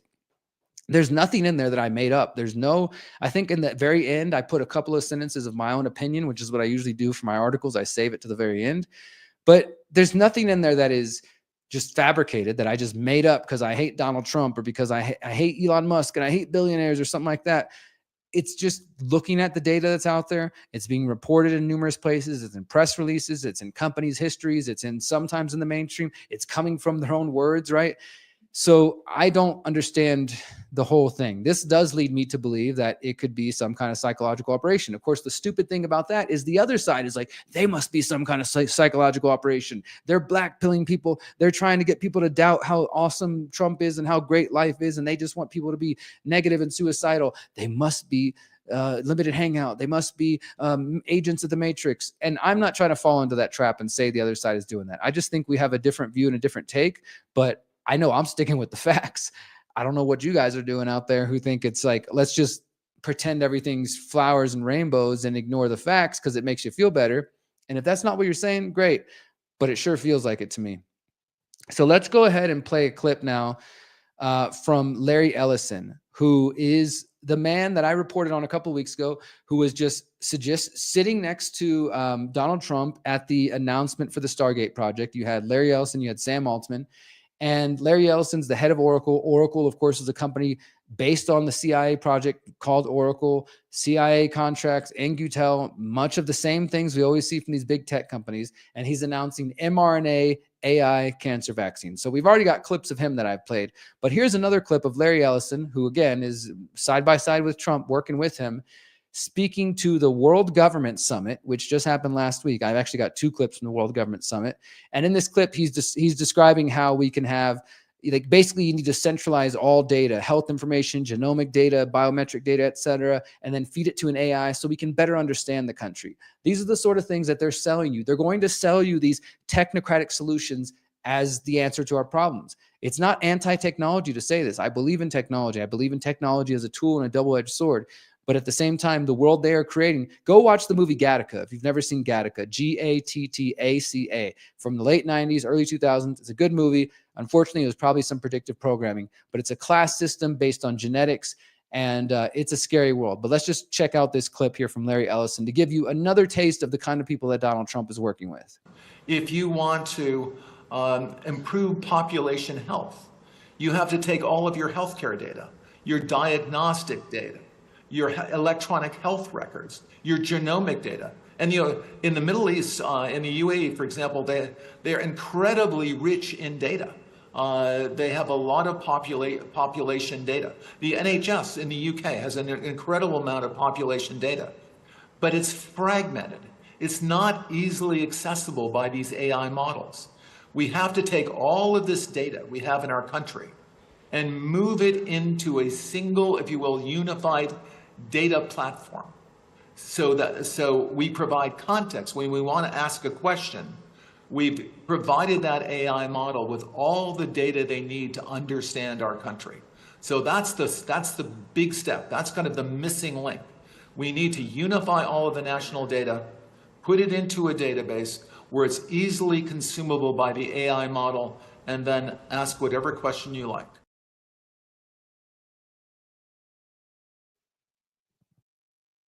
So that was Larry Ellison. I'm going to play you one more clip. We're talking now about some of the technocrats that are in and around the Trump administration. In a moment, we're going to talk about some of the people who are behind Donald Trump and behind the influences of the technocrats, who they're actually paying attention to. But first, let's play this clip. Elon Musk also spoke at the World Government Summit, at least virtually. And this is a 4-minute clip, so it's a little bit longer. And you guys know how Elon Musk speaks. He kind of rambles a little bit, but listen to what he's describing. He's being asked what he envisions are going to be the benefits of AI and technology in the coming years. And he starts describing how, again, a utopia. We're going to have humanoid robots taking care of things. We won't need money. Everything's going to be perfect. They're trying to sell you a utopia. And of course, he's like, well, let's just hope that the AI is good for us and that it sees us as benevolent. And to do that, we need to feed AI and make sure that truthfulness is always an aspect of it. And I get people making those arguments. But I don't think that AI is inevitable. Why is it that we're being told that we have to accept 5G, 6G, 7G, 8G? This is still buying into the idea that progress is inevitable. I'm not saying that all progress is bad, but not all progress is good either. And this idea that we're being essentially foisted onto us is that we have to accept that AI is here now and it's inevitably going to get faster and faster and better and better. And it's just this thing that I guess there's some element of truth that governments around the world are going to develop it. They're not going to stop. So in a race to the bottom, the US, we got to do it before China. This country, we got to do it. It's like this is the next arms race, whether it's over nuclear weapons or just missiles. Now it's about AI and the fears of what somebody else might do with it. And I wish we could step out of this, but this does seem to be par for the course. So many people are taking Elon's side and saying, well, he's just saying we need to have the AI be on our side. It's inevitable, but we don't want Klaus Schwab and the Bill Gates and George Soros to have it. So our team, our elites, because remember, one of the themes of today is how these people believe that they are the counter elites against the progressive elites. And so listen to what Elon has to say here, speaking at the World Government Summit last week. Well, I think once you have humanoid robots and deep intelligence, you can basically have quasi-infinite products and services available. So with Tesla building the most advanced humanoid robot, then those humanoid robots can be directed by deep intelligence at the data center level. Say you can produce any product, provide any service. There's really no limit to the economy at that point. You can make anything. At that point, will money even be meaningful? I don't know. It might not be. The economic output is productivity per capita times how many people do you have. If in the form of humanoid robots, you have no meaningful limit on the number of robots and the robots can basically do anything, then you'll have a sort of a universal high income situation. Anyone will be able to have as many products and services as they want, with the exception of things that say have artificial scarcity, like a particular piece of art or something like that. But for any goods and services, they'll be available to everyone. So you've been, it's going to be a very different world, you know. In fact, I recommend that people read maybe the Ian Banks, the culture books for a frame of reference. Because money is like a database or an information system for resource allocation. But if you don't have a scarcity of resources, it's not clear what purpose money has. Have you watched the movie Idiocracy? Yes. How do you guarantee that we don't end up in that world if we don't need money, if AI can think for us and do all these tasks, if as people, you know, we're dependent on something else to run the society and everything around it? How do we not end up in that world? In the long term, I mean. Well, I think Idiocracy was basically saying that if smart people don't reproduce, but only dumb people do, then everyone's going to be dumb. That's the opening sequence of Idiocracy. The first 10 minutes are amazing. And I hear people unironically say the statements that are said in the opening sequence of Idiocracy, where, you know, they're too busy with their careers to have kids, and they keep postponing having kids for their careers until they're too old to have kids, and then they don't have kids. And I've heard many people be like that. So yeah, I mean, I don't know. I think we might be headed to a bimodal human intelligence distribution, where there's a small number. It's kind of maybe like more like Brave New World, Aldous Huxley, where you've got sort of a small group of very smart humans, but then maybe the average intelligence drifts lower over time, potentially, because we have assortative mating, in the last few decades or several decades that did not exist before. So, but human intelligence, I think, will be dwarfed by machine intelligence. I'm not sure how to feel about that, except that it appears to be inevitable that at some point human intelligence will be a very small fraction of total intelligence. Digital intelligence will be more than 99% of all intelligence in the future. So hopefully the computers are nice to us. I think it matters like how we bring up AI, because you can think of AI like a super genius child, but it still matters even if you have a super genius child.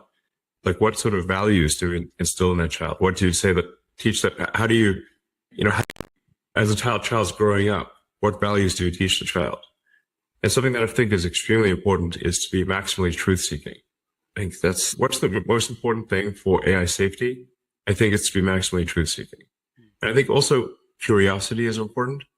And I think if it's curious and truth-seeking, it will foster humanity because it will be curious about how humanity would develop. So I think that if it's curious, it would be curious about, okay, let's see how the humans do. Let's foster their development. And if it's truth-seeking, we can avoid dystopian outcome. That was Elon Musk speaking at the World Government Summit last week. Before that, we played a clip of Larry Ellison.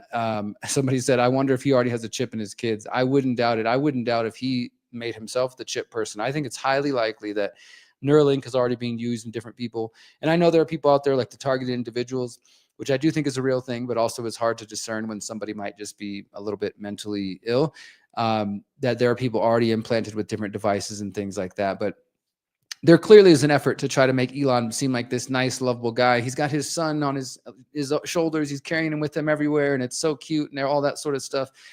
In reality, what they're building is nothing about liberty, nothing about freedom. So let me just show you this, just for those who are curious. This is what Elon Musk mentioned. He said, you should look up the books, the Ian M. Banks Culture Series books. So Ian M. Banks is a Scottish author.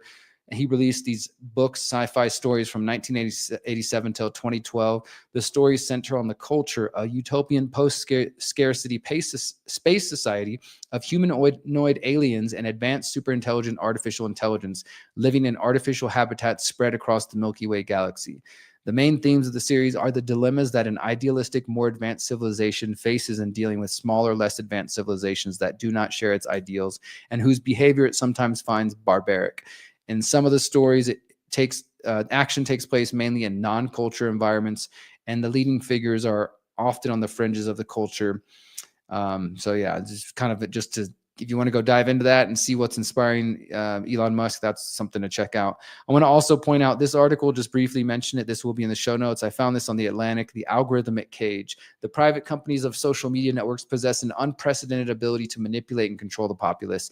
There's some pieces of this that I wouldn't agree. Like they kind of seem to have a little bit too much of a love for the mainstream media, defending mainstream media like they do right here, but they make some good points. So I'll mention this.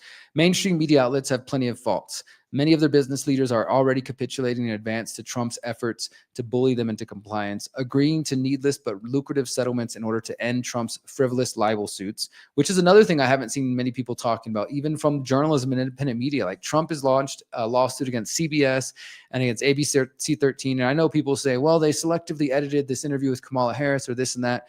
And that may be true. And yet he's setting a precedent for going after the media. And of course, in one hand, we celebrate because it's like, yeah, screw the corporate deadstream media. But at the same time, it's a precedent being set to go after pretty much anybody. Just like, remember, Donald Trump's still the same guy that went after Julian Assange and still has not pardoned him or said sorry or anything. I mean, he's just basically, I don't know who he is. Anyways, it says, News organizations get things wrong, make mistakes, and sensationalize material that need not be sensationalized, as we saw with Russiagate. But by and large, they seek to tell their audiences the truth. I know that's debatable. By contrast, social media platforms have one purpose, which is to keep people attached to their devices. It does not matter if what they are showing people is real or factual. What matters is that no one stops scrolling. The goal is to keep Americans in the cage. The purpose of this cage is to make companies a profit, but we are now entering an era when government is pressuring them to keep Americans docile, obedient, controlled, and in some cases, hopeless, spinning on an endless hamster wheel of reactive anger, which I think is a really interesting way to put that. Now, of course, like I said, they have bias because this is the kind of outlet that would either deny or ignored when the Biden administration was censoring people for COVID and other things like this. But now they're like, oh my God, there's an algorithmic cage, as if it just appeared, so like, this is why when you consume certain media, which I read all kinds of media, you do need to just be aware of people's biases. It doesn't mean you can't get something positive out of it. That's why I include that link there. Now let's go ahead and play one more clip before I read you some of my article that will be published tomorrow. This is called Meet the Thinkers. What did I call it? Meet the man whose thinking has influenced Peter Thiel and the Technocrats. And that man's name is Curtis Yarvin, sometimes known by his pen name Mencius Moldbug, if you can believe it. And I'm going to just play you another clip. I know we're playing a lot of clips tonight, but there's just so much to cover. I have two more clips throughout tonight's show. Thank you to everybody who's listening and watching all across the YouTubes and the Instagram and the Facebooks and the Twitter and on Odyssey, of course, and everybody who will watch afterwards on Substack and BitChute, and those who listen on Spotify. I appreciate you as well. Please thumbs up, please like, please share, rate, whatever you got to do, wherever you're listening, to help make sure people find my work. So we're going to listen to this clip from Curtis Yarvin. Curtis Yarvin is this nerdy, behind-the-scenes philosopher, wannabe tyrant, supporter of monarchy, who has been infiltrating and influencing the libertarian movement and now the MAGA movement since at least 2015 and 2016.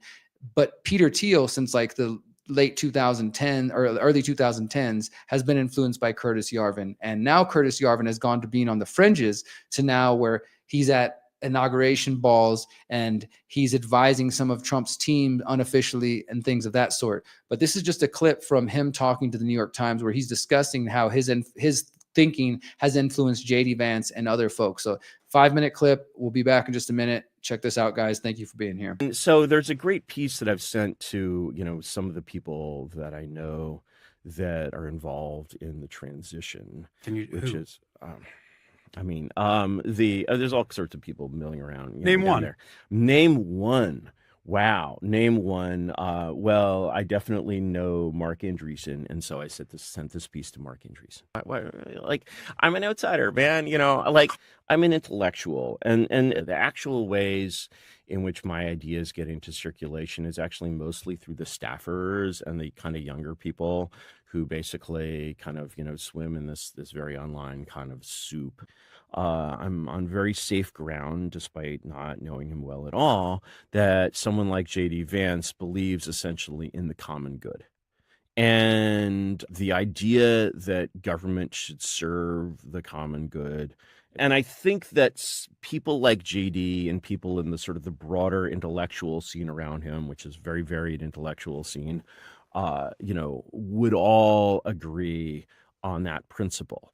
Now, if that principle, I don't know what you mean by democracy in this context. What I do know is that if democracy is against the common good, it's bad. And if it's for the common good, it's good.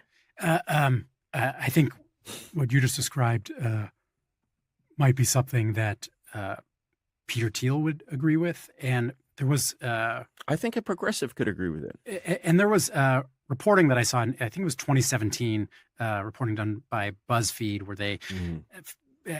published some emails, I think, between you and the right-wing provocateur Milo Yiannopoulos, where you talked about watching the 2016 election with Peter Thiel and referred to him as fully enlightened. What would fully enlightened have meant in that context? What fully enlightened for me generally means fully disenchanted. When I look at basically what the kinds of people that I know, not really that well in Silicon Valley, think, I'm basically like, have people like this been exposed to my ideas? Yes. Do they agree that America should be a monarchy? I doubt it, but I have no idea. But what they agree on is not a belief, but a disbelief. So I think that when a person who lives their life within the kind of, sort of progressive bubble, liberal bubble, use whatever term you like, of, the current year, looks at the right or even the new right or whatever, you want to call it. I think what's hardest to see is that what's really shared is not a positive belief, but an absence of belief. Basically, we don't worship these same gods. We do not sort of see, the New York Times and Harvard as like divinely inspired in any sense, or we do not see their procedures as ones that sort of always lead to truth and wisdom. We do not think that the way the U.S. government works, really works well or seems to be perfect in any respect. And this absence of belief is what you call enlightened. Yes. Okay. Yes. It's a disenchantment from like believing in these old systems. And the right thing that should replace that disenchantment is not, oh, we need to go do things Curtis's way, and is basically just a greater openness of mind and a greater ability to look around and say, like, we just assume that our political science is superior to Aristotle's political science because our physics is superior to Aristotle's physics. Your ideas are ones that have been pointed to by people in real positions of power in the Republican Party. I think it's probably overstated the extent to which you and J.D. Vance are friends, but he has definitely overstated. He has mentioned you by name publicly, and referred to sort of de-wokeification ideas that sort of are very similar to yours.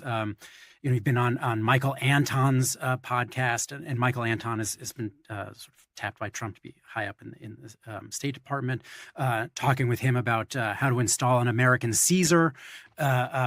Peter Thiel, a major Republican donor, has said, you're an interesting thinker. And so let's say people in actual positions of power said to you, Curtis, we're going to do the Curtis Yarvin thing. What are the steps that they would take to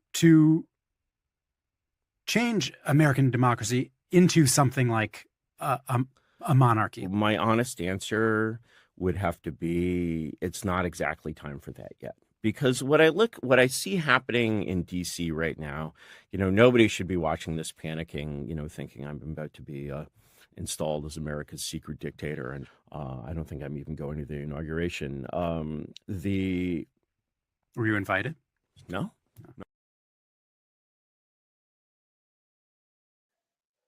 All right, so that was Curtis Yarvin, who again is the influence behind Peter Thiel and others. And you may have never heard of him, but now he's being interviewed just as recently as a couple weeks ago by the New York Times, which shows that his thinking is definitely influencing, and they're finally listening. People aren't just ignoring him. So I'll give you a little bit of background. This is again coming from my latest article for The Last American Vagabond. For those who don't know, I write weekly, semi-weekly articles at thelastamericanvagabond.com with Ryan Christian. You can go to the navigation on the website and find my author page, and I'll link that in the show notes too. So a brief history of Curtis Yarvin's ideas. From 2007 to 2014, he talked about what he called the Dark Enlightenment on his blog, which was called Unqualified Reservations. It's now just kind of like an archive of all his writing and everything for all the different people who have started to become obsessed and see him as like a philosopher king. He has argued that American democracy has failed, which I don't disagree. And here's where we disagree. And it should be replaced by a monarchy with similarities to corporate governance structures. He's called for a national CEO, or what's called a dictator. And in 2017, as they mentioned in that article there, BuzzFeed published an email exchange between Curtis Yarvin and Milo Yiannopoulos, who you guys may remember. And in these emails, he says that he watched the 2016 results of the presidential election with Peter Thiel, and he told Milo, quote, "He's fully enlightened. He just plays it very carefully." Now, of course, what does he mean by that? What is enlightened in his mind? He's asked that in that New York Times interview, but he's coy about it. And he likes to speak, in abstract and like he's so intelligent. I think it's just a way, not to say he's completely dumb, but I definitely think he overplays his intelligence like some people do. And he likes to be very verbose and act as if he's saying everything and avoid the question and things like that. Peter Thiel's Founders Fund has also invested in Yarvin's company, one called Talon Core in 2013. And as I write in this article, let me open this up. I first learned about Curtis Yarvin back in 2016. You guys remember this from my libertarian, voluntarist, anarchist friends, when in 2015, some idiots created Libertarians for Trump. And then we started to watch more and more people fall for what at that time was known as the alt-right and sort of what has evolved into MAGA, or the new right, things like that. And I wrote this essay back then, this is December 2017, called Removing the Alt-Right Infection from the American Libertarian Movement. And this is published as well in my book, The Conscious Resistance Trilogy. But at that time, I was watching different people who I thought were principled go from being libertarians to becoming quote unquote alt-right, even outright white nationalists and racists. And I don't use that term lightly. I mean, people who literally were like becoming Nazis, declaring themselves Nazis. That was like their own their own terminology. So Curtis Yarvin's thinking influenced a lot of that, as well as Hans Hermann Hoppe, who is somebody who calls himself a libertarian theorist. I think he's at best a conservative libertarian theorist. And Hans Hermann Hoppe, he actually wrote about how Curtis Yarvin has influenced many of the people in the libertarian movement who follow Hans Hermann Hoppe. And for those of you who are not libertarian or don't know any of these names, it might not be interesting to you, but it's important, I think, to follow the path and understand where these ideas come from, because ultimately we're in a battle of ideas, my friends. This is why I even bother to do podcasts and write books and write articles, because if these ideas do not go unchallenged, where people like Curtis Yarvin are saying we need a monarchy, we need a CEO to run the country, things like that, well, this movement's growing and people are listening. And now you have J.D. Vance, who's the vice president of the United States, who's specifically cited Curtis Yarvin as an influence of his. And Peter Thiel, I already showed you guys, there's like 12 different people connected to Peter Thiel in Trump's administration. And Peter Thiel was directly influenced by Curtis Yarvin. Hans Hermann Hoppe says, my work has also been linked with the closely related neo-reactionary movement inspired by Curtis Yarvin and his now defunct blog, Unqualified Reservations. I tried to warn people about this, about the infiltration of the alt-right and how the fact that some of the paleo-libertarian movement, which was founded by Murray Rothbard, who was the founder of American libertarianism, and Hoppe's justifications for this type of thinking, the speaking against democracy, which he did good work, but some of that ties into Curtis Yarvin and ties into what we now call the alt-right, neo-reactionaries, or MAGA movement. Not everybody, of course, in the MAGA movement wants a monarchy or anything like that, but this is why many of them are being shown this. They're being shown this sort of strongman archetype through Trump, that the strongman is here to come take down the bad guys.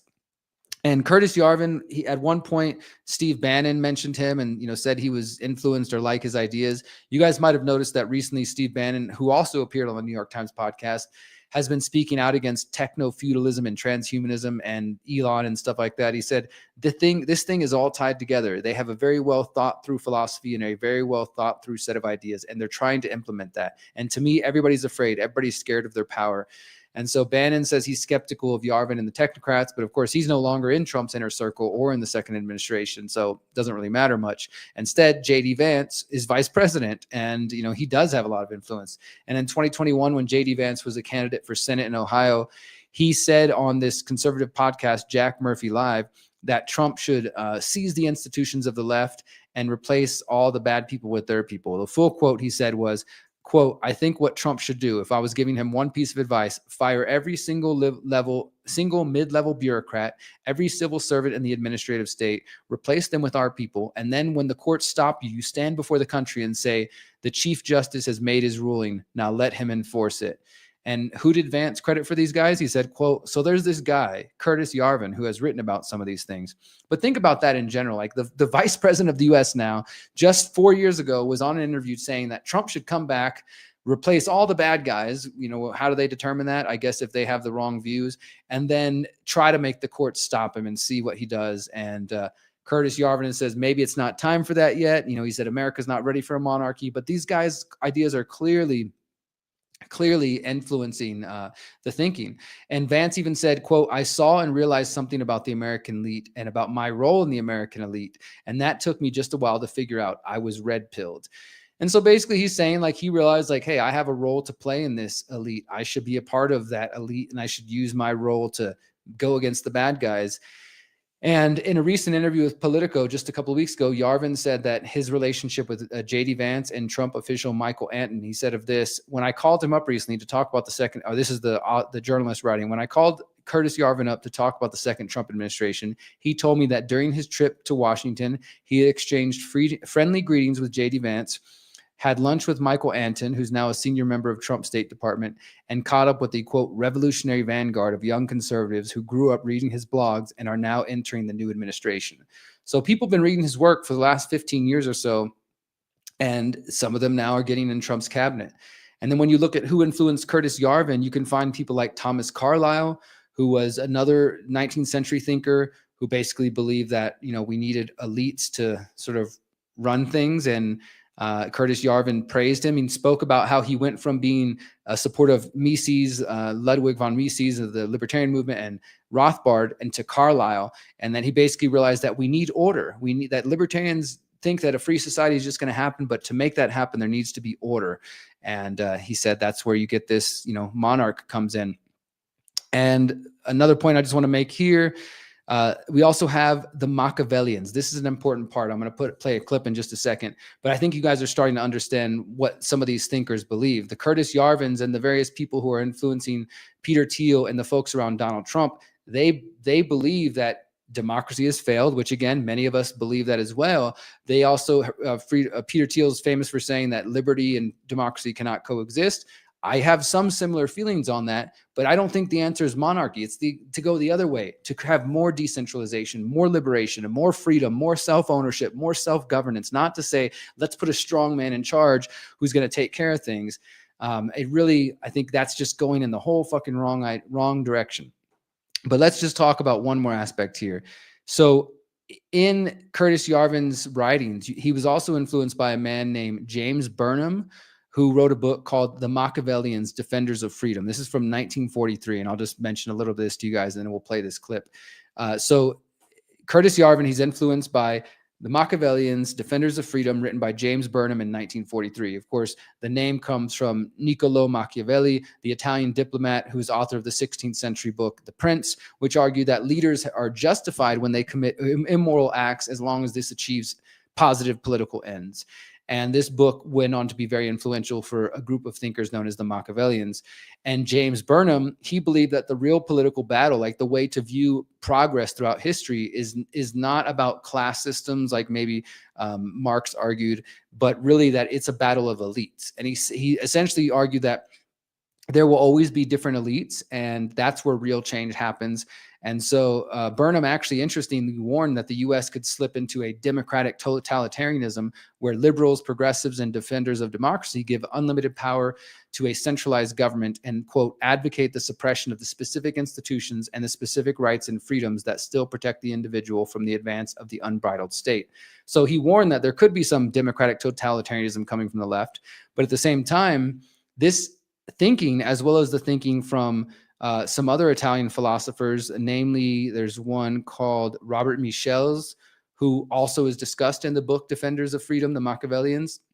These people's thinking is essentially that the way to fix this is to have a counter elite, which battle against the progressive elite or the establishment elite.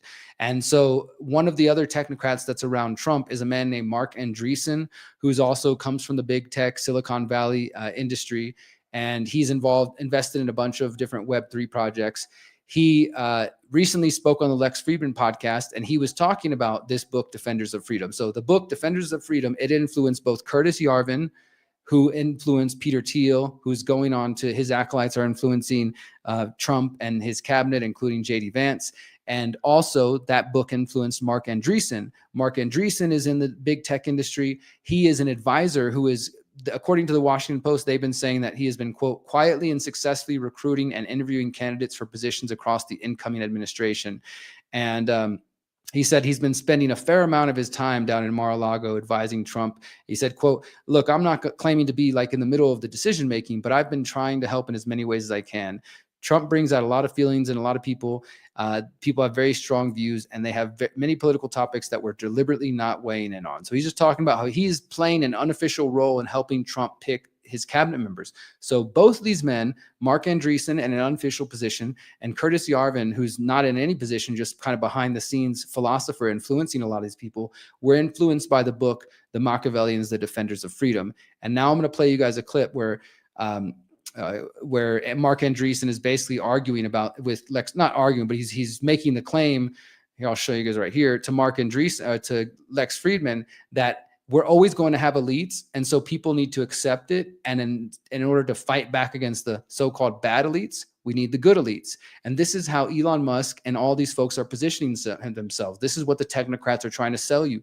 We're the good billionaires. We're the good technocrats. Yes, we want AI and we want brain chips and we want merging with machines, just like the World Economic Forum and those other quote unquote bad elites. But we promise ours is going to be utopia. It's going to be good. So check out this clip of Mark Andreessen explaining this whole idea of counter elites to Lex Friedman.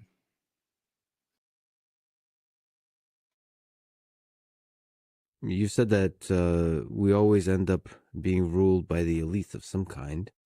Can you explain this law, this idea? So this comes from a Italian political philosopher from about 100 years ago named Robert. I'm going to mangle the, let you pronounce the Italian, Michel's or Michael's. And then I learned about it through a famous book on politics, probably the best book on politics written in the 20th century, called The Machiavellians by this guy, James Burnham. Who has had a big impact on me. But in the Machiavellians, he resurrects what he calls this sort of Italian realist school of political philosophy from the 10s and 20s. And these were people, to be clear, this was not like a Mussolini thing. These were people who were trying to understand the actual mechanics of how politics actually works. So to get to the actual sort of mechanical substance of like how the political machine operates. And this guy Michel's had this concept he ended up with called the iron law of oligarchy. And so what the iron law of oligarchy, and I mean, take a step back to say what he meant by oligarchy, because it has multiple meanings. So basically, in classic political theory, there's basically three forms of government at core. There's democracy, which is rule of the many. There's oligarchy, which is rule of the few. And there's monarchy, which is rule of the one. Just a mechanical observation, without even saying which one's good or bad, just a structural observation. And so the question that Michel's asked was like, is there such a thing as democracy? Like, is there actually such a thing as democracy? Is there ever actually like direct government? And what he did was he mounted this sort of incredible historical exploration of whether democracies had ever existed in the world. And the answer basically is almost never. And we could talk about that. But the other thing he did was he sought out the most democratic private organization in the world that he could find at that point, which he concluded was some basically communist German auto workers union that was like wholly devoted to the workers of the world uniting, back when that was like the hot thing. And he went in there and he's like, okay, this is the organization out of all organizations on planet Earth that must be operating as a direct democracy. And he went in there and he's like, oh, nope, there's a leadership class. There's like 6 guys at the top and they control everything. And then they lead the rest of the membership along, by the nose, which is, of course, the story of every union. The story of every union is always the story of, there's a Jimmy Hoffa in there, kind of running the thing.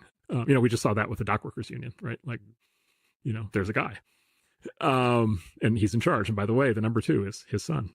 Right? Like, that's not like an accident, right? So the iron law of oligarchy basically says democracy is fake. There's always a ruling class. There's always a ruling elite structurally. And he said the reason for that is because the masses can't organize, right? What's the fundamental problem? Whether the mass is 25,000 people in a union or 250 million people in a country, the masses can't organize. The majority cannot organize. Only a minority can organize. And to be effective in politics, you must organize. And therefore, every political structure in human history has been some form of a small organized elite ruling a large and dispersed majority. Every single one. The Greeks and the Florentines had brief experiments in direct democracy, and they were total disasters. In Florence, I forget the name of it. It was called like the Workers' Revolt or something like that. There was like a 2-year period where they basically experimented with direct democracy during the Renaissance, and it was a complete disaster. And they never tried it again. In the state of California, we have our own experiment on this, which is the proposition system, which is an overlay on top of the legislature. And it, anybody who looks at it for 2 seconds concludes it's been a complete disaster. It's just a catastrophe. And it's caused enormous damage to the state. And so basically, the presumption that we are in a democracy is just sort of by definition fake. Now, good news for the U.S., it turns out the founders understood this. And so, of course, they didn't give us a direct democracy. They gave us a representative democracy, right? And so they built the oligarchy into the system in the form of Congress and the executive branch and the judicial branch. But so anyway, so as a consequence, democracy is always and everywhere fake. There is always a ruling elite. And basically the lesson of the Machiavellians is you can deny that if you want, but you're fooling yourself. The way to actually think about how to make a system work and maintain any sort of shred of freedom is to actually understand that is actually what's happening.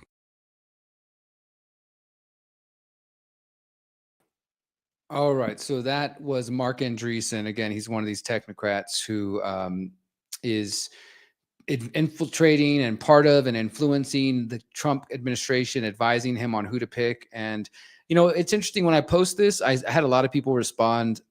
Yeah, I'll show you here. It's basically saying, well, he's not wrong. You know, humans can't organize. We're destined to be ruled by elites, or we're too dumb to organize. And I totally, you know, I don't believe that. Now, of course, liberty, as I say here, individual liberty is still a very young idea in our history, but I don't think that we're at the final evolution of humanity. Most people, they're not ready for freedom and they want a ruler, but those of us that are will fight back against centralization regardless of the elites that lead the way.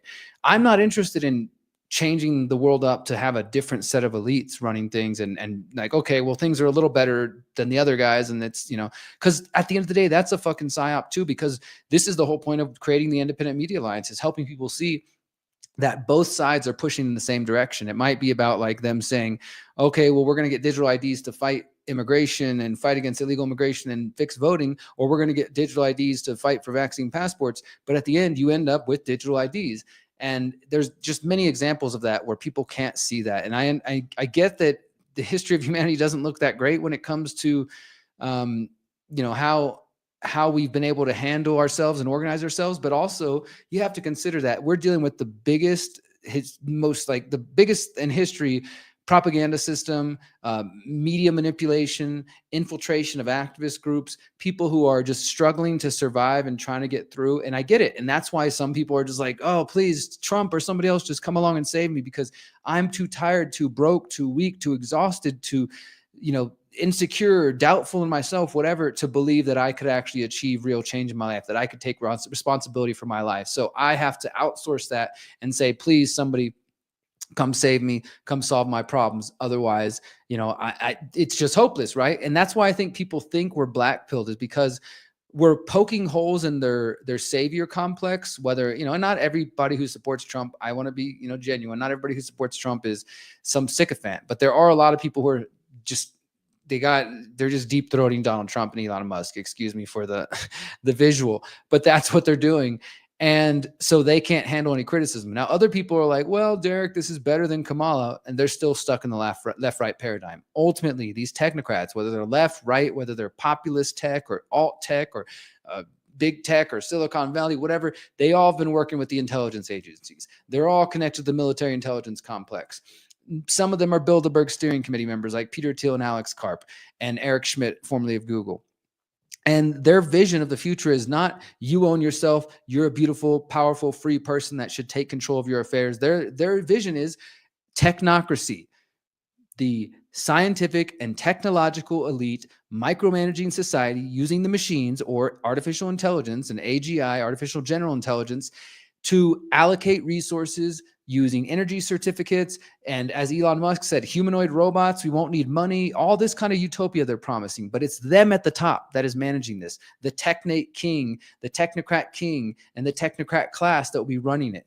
While we, you know, I guess we're on UBI or digital drip money, or there's no money at all because everything is just freely given to us. I don't buy it, guys. Look at history. Look at how many times we've been sold these type of utopian stories that don't end up that way. So it's not black-pilled to call this out. It's not black-pilled to say maybe we're being sold a false story. I don't know, guys. All right, so I got a couple more here before we wrap up. Thank you again, everybody who's watching across all the platforms we're live on right now, and to everybody who will watch after. I really do appreciate the thumbs up, the likes, the shares, emailing this to your friends, texting it to your friends. Somebody asked earlier, I do put out clips of the shows. I will probably do it this week as best to my ability. I'm about to fly to Costa Rica for 2 weeks, but usually after every time I broadcast, after every Monday show, we put out clips of the smaller stories that I'm doing. So just stay tuned to my channels. And of course, my website is the best place to do that. I want to mention two things about Elon Musk real quick before we get into our final story. DOGE, as I mentioned earlier, you got this non-governmental organization, private-public partnership with DOGE, and people still not quite sure what Elon Musk's role is. The courts are trying to figure it out. And a federal judge is skeptical of that DOGE has the authority to embed agents throughout the federal government. President Trump ordered the creation of the so-called Department of Government Efficiency via executive order as a temporary government organization, leaving unclear the bounds of its powers as a non-governmental organization. So there's actually several lawsuits going on from different government agencies suing the Trump administration over DOGE and arguing like, what the heck is this? They don't have a right to access our data. It says a federal judge expressed doubts on Friday that agents of Elon Musk's DOGE had the authority to access wide swaths of data at the Department of Labor, Health and Human Services, and the Consumer Financial Protection Bureau. U.S. District Judge John Bates, who was appointed by George W. Bush, pushed the Justice Department to define the DOGE agents' roles, whether DOGE was an agency or an advisory board, and if any data was being disclosed to DOGE agents outside each agency. The Justice Department attorney Michael Girardi struggled to provide a clear definition, suggesting that DOGE is an agency under the 1930 Economy Act, which would authorize it to, quote, detail or send agents to work temporarily at other agencies. Under that definition, there is no harm from DOGE agents temporarily employed by the Labor Department gaining access to worker data, so long as they don't disclose it to a third party, the government argued. Attorney for an organization called Democracy Forward, which represents a union coalition of employees, argue that DOGE is merely an advisory board within the White House and that this does not grant DOGE agents access to all government data, nor does it empower them to cancel government contracts or to order the termination of an agency employees. Now, I know some of you will see this and say, Derrick, this is the deep state fighting back against Elon, trying to audit and clean house and reveal the truth and get, all the waste out of the taxpayer waste and fraud and all that stuff. And sure, there may be some element of that, but at the same time, two things. So many people have been led to believe that the deep state simply means bureaucracy. It means pencil pushers, people who have been in government for 10 to 15 years. And that's not it at all. That was never the original statement or the original vision of what the deep state is. Sure, bureaucracy is a problem, and that's a more accurate word. You have these pencil pushing lifetime employees who do nothing maybe, and in this case, maybe a lot of them are working remotely from home or they're getting paid taxpayer dollars and not really doing shit. That's a problem, right? But that's not the deep state. The deep state is the shadow government, the government behind the real government, or the organizers behind the real government, the ruling class, the predator class.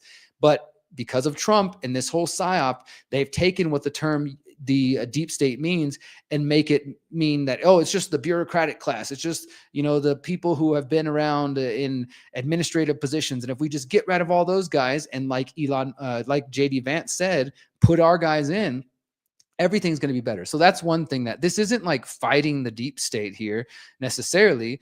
And at the same time, I think that these agents, these employees, and I'm not defending the government, are probably right to worry about what Elon Musk, the richest man in the world with access to AI and other things, is going to do with all this data.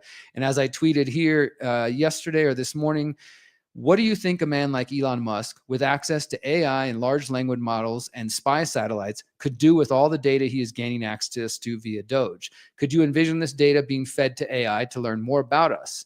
And I'm not saying this has not been going on before, but I absolutely believe that that's connected. I absolutely believe it's connected. There's no way that that's not connected, that Elon Musk, with his plans for the AI, with his plans for the everything in one app, could go through there and say the Bureau of Labor and learn a lot of different facts about people, learn about habits, all kinds of different things. And again, AI could be used for some good things. Maybe AI is going to find the gold in Fort Knox. Maybe it's going to audit the Fed and things like that. But again, color me skeptical. One final thing here before we talk about Israel and wrap up. I thought it was interesting that the House Judiciary Committee has been holding hearings on the censorship industrial complex. And on one hand, you had Matt Taibbi speak about his role as a journalist and the USAID and things like that. And this is worth listening to. It's 5 minutes. We're not going to play the clip, but it will be in the show notes.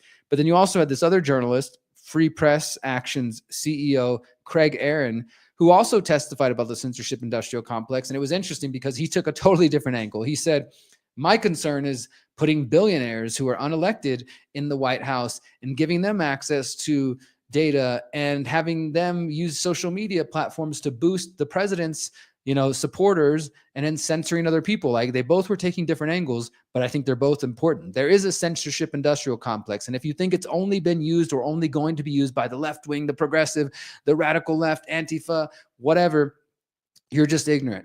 All sides are going to use it. And this is what I've been arguing this week, is that again, back to the principles thing, like, you have to stand on your principles, my friends. Like, if we don't have principles when times are tough, then what's the point of that? And so if you're a conservative constitutionalist who thinks that government should be limited, or you're a libertarian who doesn't want very much government at all, or if you're an anarchist or voluntarist who doesn't want government to exist at all, then you shouldn't be cheering the use of executive orders, whether it's to do things that you like or don't like. And I know this is a difficult point for a lot of people, because they say, oh, this is where your principles just neuter you and you don't want to get anything done in the real world. I don't agree with that. I think that the means that we use to get to the ends we want do matter. The means don't justify the ends. We have to have means consistent with our ends and ends consistent with our means. So if your principles are, I want to create a free society where people recognize the self-ownership that they have and the individual liberty that is within them and the bodily autonomy and personal responsibility, then we need to encourage that. We need to live that. We need to be an example of that and promote that and teach that to people and teach that to the next generation. Not say, when our side gets in power, we're going to use executive action to get things done. And then when the other side does it, we'll just complain and bitch about it. And I was asking, a friend recently who I trust, who's a thinker and thinks a lot about this, and somebody you guys would know, are we just stuck in this cycle now of the left and the right are just going to come in with executive order and then undo each other? And then like, Trump's coming in to do a bunch of executive orders to undo all the bad Biden shit and then to push his agenda. And what do you think the next side's going to come do? They're going to come pass executive orders to undo that. And it's just going to be in this cycle. It's a race to the bottom, my friends. And that's what they want. They want us to see, like, this is a purposeful implosion of the US government and the concept of government in general, which on one level I appreciate. But again, people aren't being shown that the solution is we take care of our own lives. They're being shown that the solution is we have a counter elite like the Technocrats and Elon Musk and Peter Thiel and Curtis Yarvin and JD Vance and all these folks. Donald Trump, they're going to save us from the bad guys now. And that's the answer. It's not that we're being shown government is a failure, government is corrupted, and the answer is you taking control of your life and us decentralizing and localizing to the smallest degree possible, to the neighborhood level, to the community, the county level, and the community level. No, the answer is prop up more false heroes and tell you that the counter elite are going to save you from the bad guys. And I am just going to completely reject that. And I will continue to reject that. And that doesn't mean I'm blackpilled. It doesn't mean that I've given up. It means that I simply recognize that the power is within each of our hearts and our minds. And that's what we have to be hopeful for. That's what we should be putting our energy into. Not hope in lying politicians who want to just compromise themselves so they can win or get into office. Now, you might argue later, well, Derrick, RFK lied and look, some good things came out of it. And that may end up being true. At the same time, I don't think we as free, powerful, beautiful people need to sink ourselves to the level of them. We shouldn't be trying to mimic these so-called elite. They're not elite for one reason. Just because they made a bunch of money doesn't mean they're smarter than us, better than us, or anything. In fact, we should be skeptical of those narratives that are being fed to us all around. We are the real power. We are the real hope, not them, not in their false garbage that they're trying to push.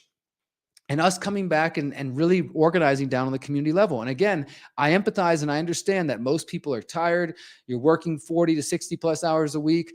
You come home to just relax and crack a beer, smoke a joint, or just smoke a cigarette, or just relax and enjoy the sunset while you listen to podcasts telling you how crazy the world's getting. But you need to take a little bit of control of your life. You need to take a little bit of personal responsibility and step up to the plate, because things won't fix themselves. This is why I continue to live the ideas that I promote. Whether or not you believe exit and build is the only idea, I don't think it is, or you believe it's even a good idea, I'm living it. I have exited from various systems, whether that's financial system, and I'm building and working with others who are building new ones, supporting those, trying to get out of these various systems as much as possible to not be dependent on them. That might mean making big life changes. More than likely, once my passport expires, which is my only form of ID, I'm probably going to stop flying. But I've been opting out of the facial recognition as much as possible. I don't use the banks. I don't talk to the IRS. I have land. I'm working on growing food and building a community. I'm actually living these ideas that I'm talking to you guys about. So wherever you're living, I'm not saying you need to move to Mexico. You need to move anywhere necessarily, unless you're living in a hellhole that does not respect liberty or privacy. You might want to consider it, but to get organized on the local level, to connect with people who are like-minded, and to set goals. Because even if you trust Donald Trump, even if you trust Mark Andreessen and Peter Thiel and Curtis Yarvin and Elon Musk and all these people, you still need to take care of your own life, because they can't solve your problems for you. Even if they can move the ball forward just a little bit. I know everybody thinks we're going into the golden age and everything's about to be revealed and Q is coming true and all this kind of delusional stuff.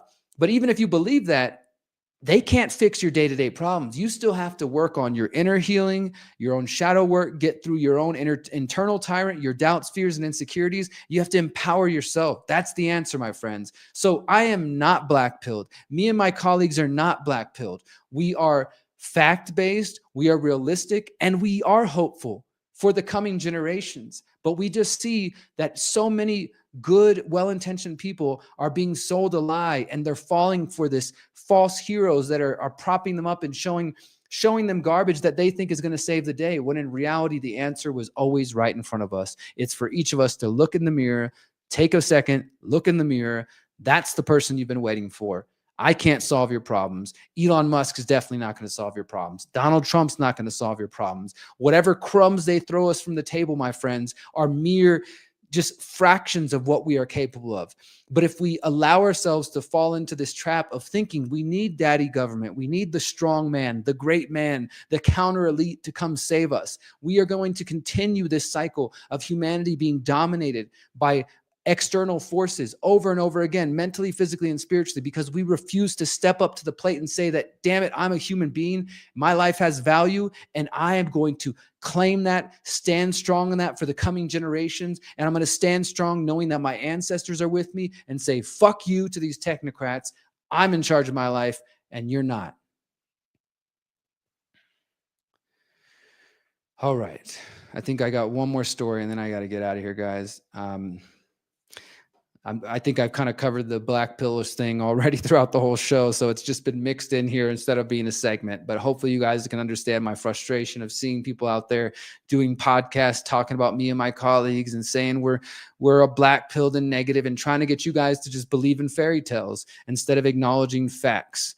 But I just want to mention one last thing here. We've heard about Donald Trump calling for the U.S. to take over Gaza. If you haven't heard about this Abraham Shield plan, I encourage you to look into it. This was found by Just a Thought over on Twitter. The Abraham Shield plan is a strategy proposed by Israel's Coalition for Regional Security that effectively, in their own words, establishes a technocratic transitional government in Gaza where all cash is abolished. I didn't say that. That's their own words. And it paves the way for the state of Israel to emerge from wars of attrition to a reality of security, stability, and prosperity. The historic mission of the state of Israel is to translate its tremendous military achievements into a political turning point.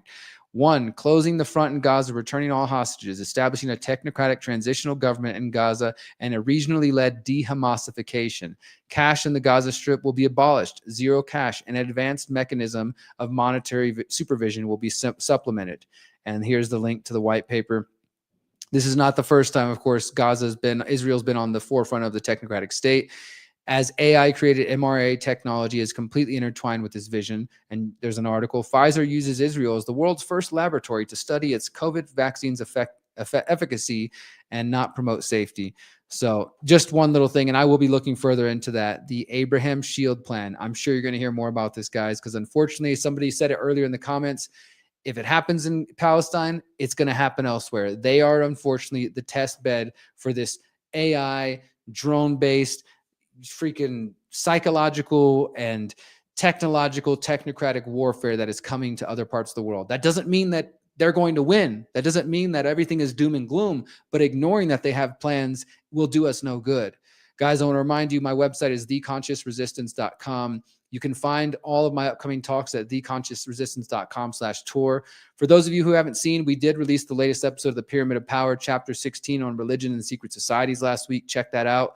I also released today the 5th anniversary edition of my documentary, The 5G Trojan Horse, which came out 5 years ago. And you can check that out if you want to get caught up if you haven't seen that work. There's also a recent panel from the Independent Media Alliance featuring myself, Ryan Christian, Catherine Austin Fitz, and a couple other good folks on there, called Stargate, mRNA, and the Internet of Bio-Nano Things. You can check that all out at theconsciousresistance.com. And I really do appreciate everybody who listens wherever you watch from. For those who don't know, we are on Spotify. We are on all the usual podcasting places. We're also over on BitChute. We're on Odyssey. We're on Rockfin. We're on Facebook, Twitter. And somebody helps me run his TikTok account. I don't know what's going on over there, but there is one, and I am on Instagram. So if you want to keep up with my work, those are your opportunities too, guys. I really do appreciate you. I'm going to sign off for the night. I'm going to read your comments before I go get some dinner. And I just want to say thank you, all of you who appreciate my work, who share it. When I see your comments, when I see your shares, it means a lot. It lets me know that I'm not alone, that people are actually listening, and that means a lot. So I don't feel too crazy when I'm out here at home, just typing at the keyboard like a crazy little cat, trying to get information out and sharing stories and things like this. You guys help me realize that I'm not crazy and I'm not alone. So thank you. Thank you very much for that. If you can support, you can go to theconsciousresistance.com/invest and support via Buy Me a Coffee or Substack or some of the other ways listed there. I appreciate you guys. I hope you have a good evening, and I'll see you in a couple weeks. For now, remember, you are powerful, you are beautiful, and you are free. Peace. Since 2012, the Conscious Resistance Network has been an independent media organization focused on empowering individuals through education, philosophy, health, and community organizing. We work to create a world where corporate and state power do not rule over the lives of free human beings. Our motto is leading by example and helping others in their pursuit of freedom. Visit theconsciousresistance.com to find our articles, documentaries, interviews, podcasts, books, and more. Remember, you are powerful, you are beautiful, and you are free.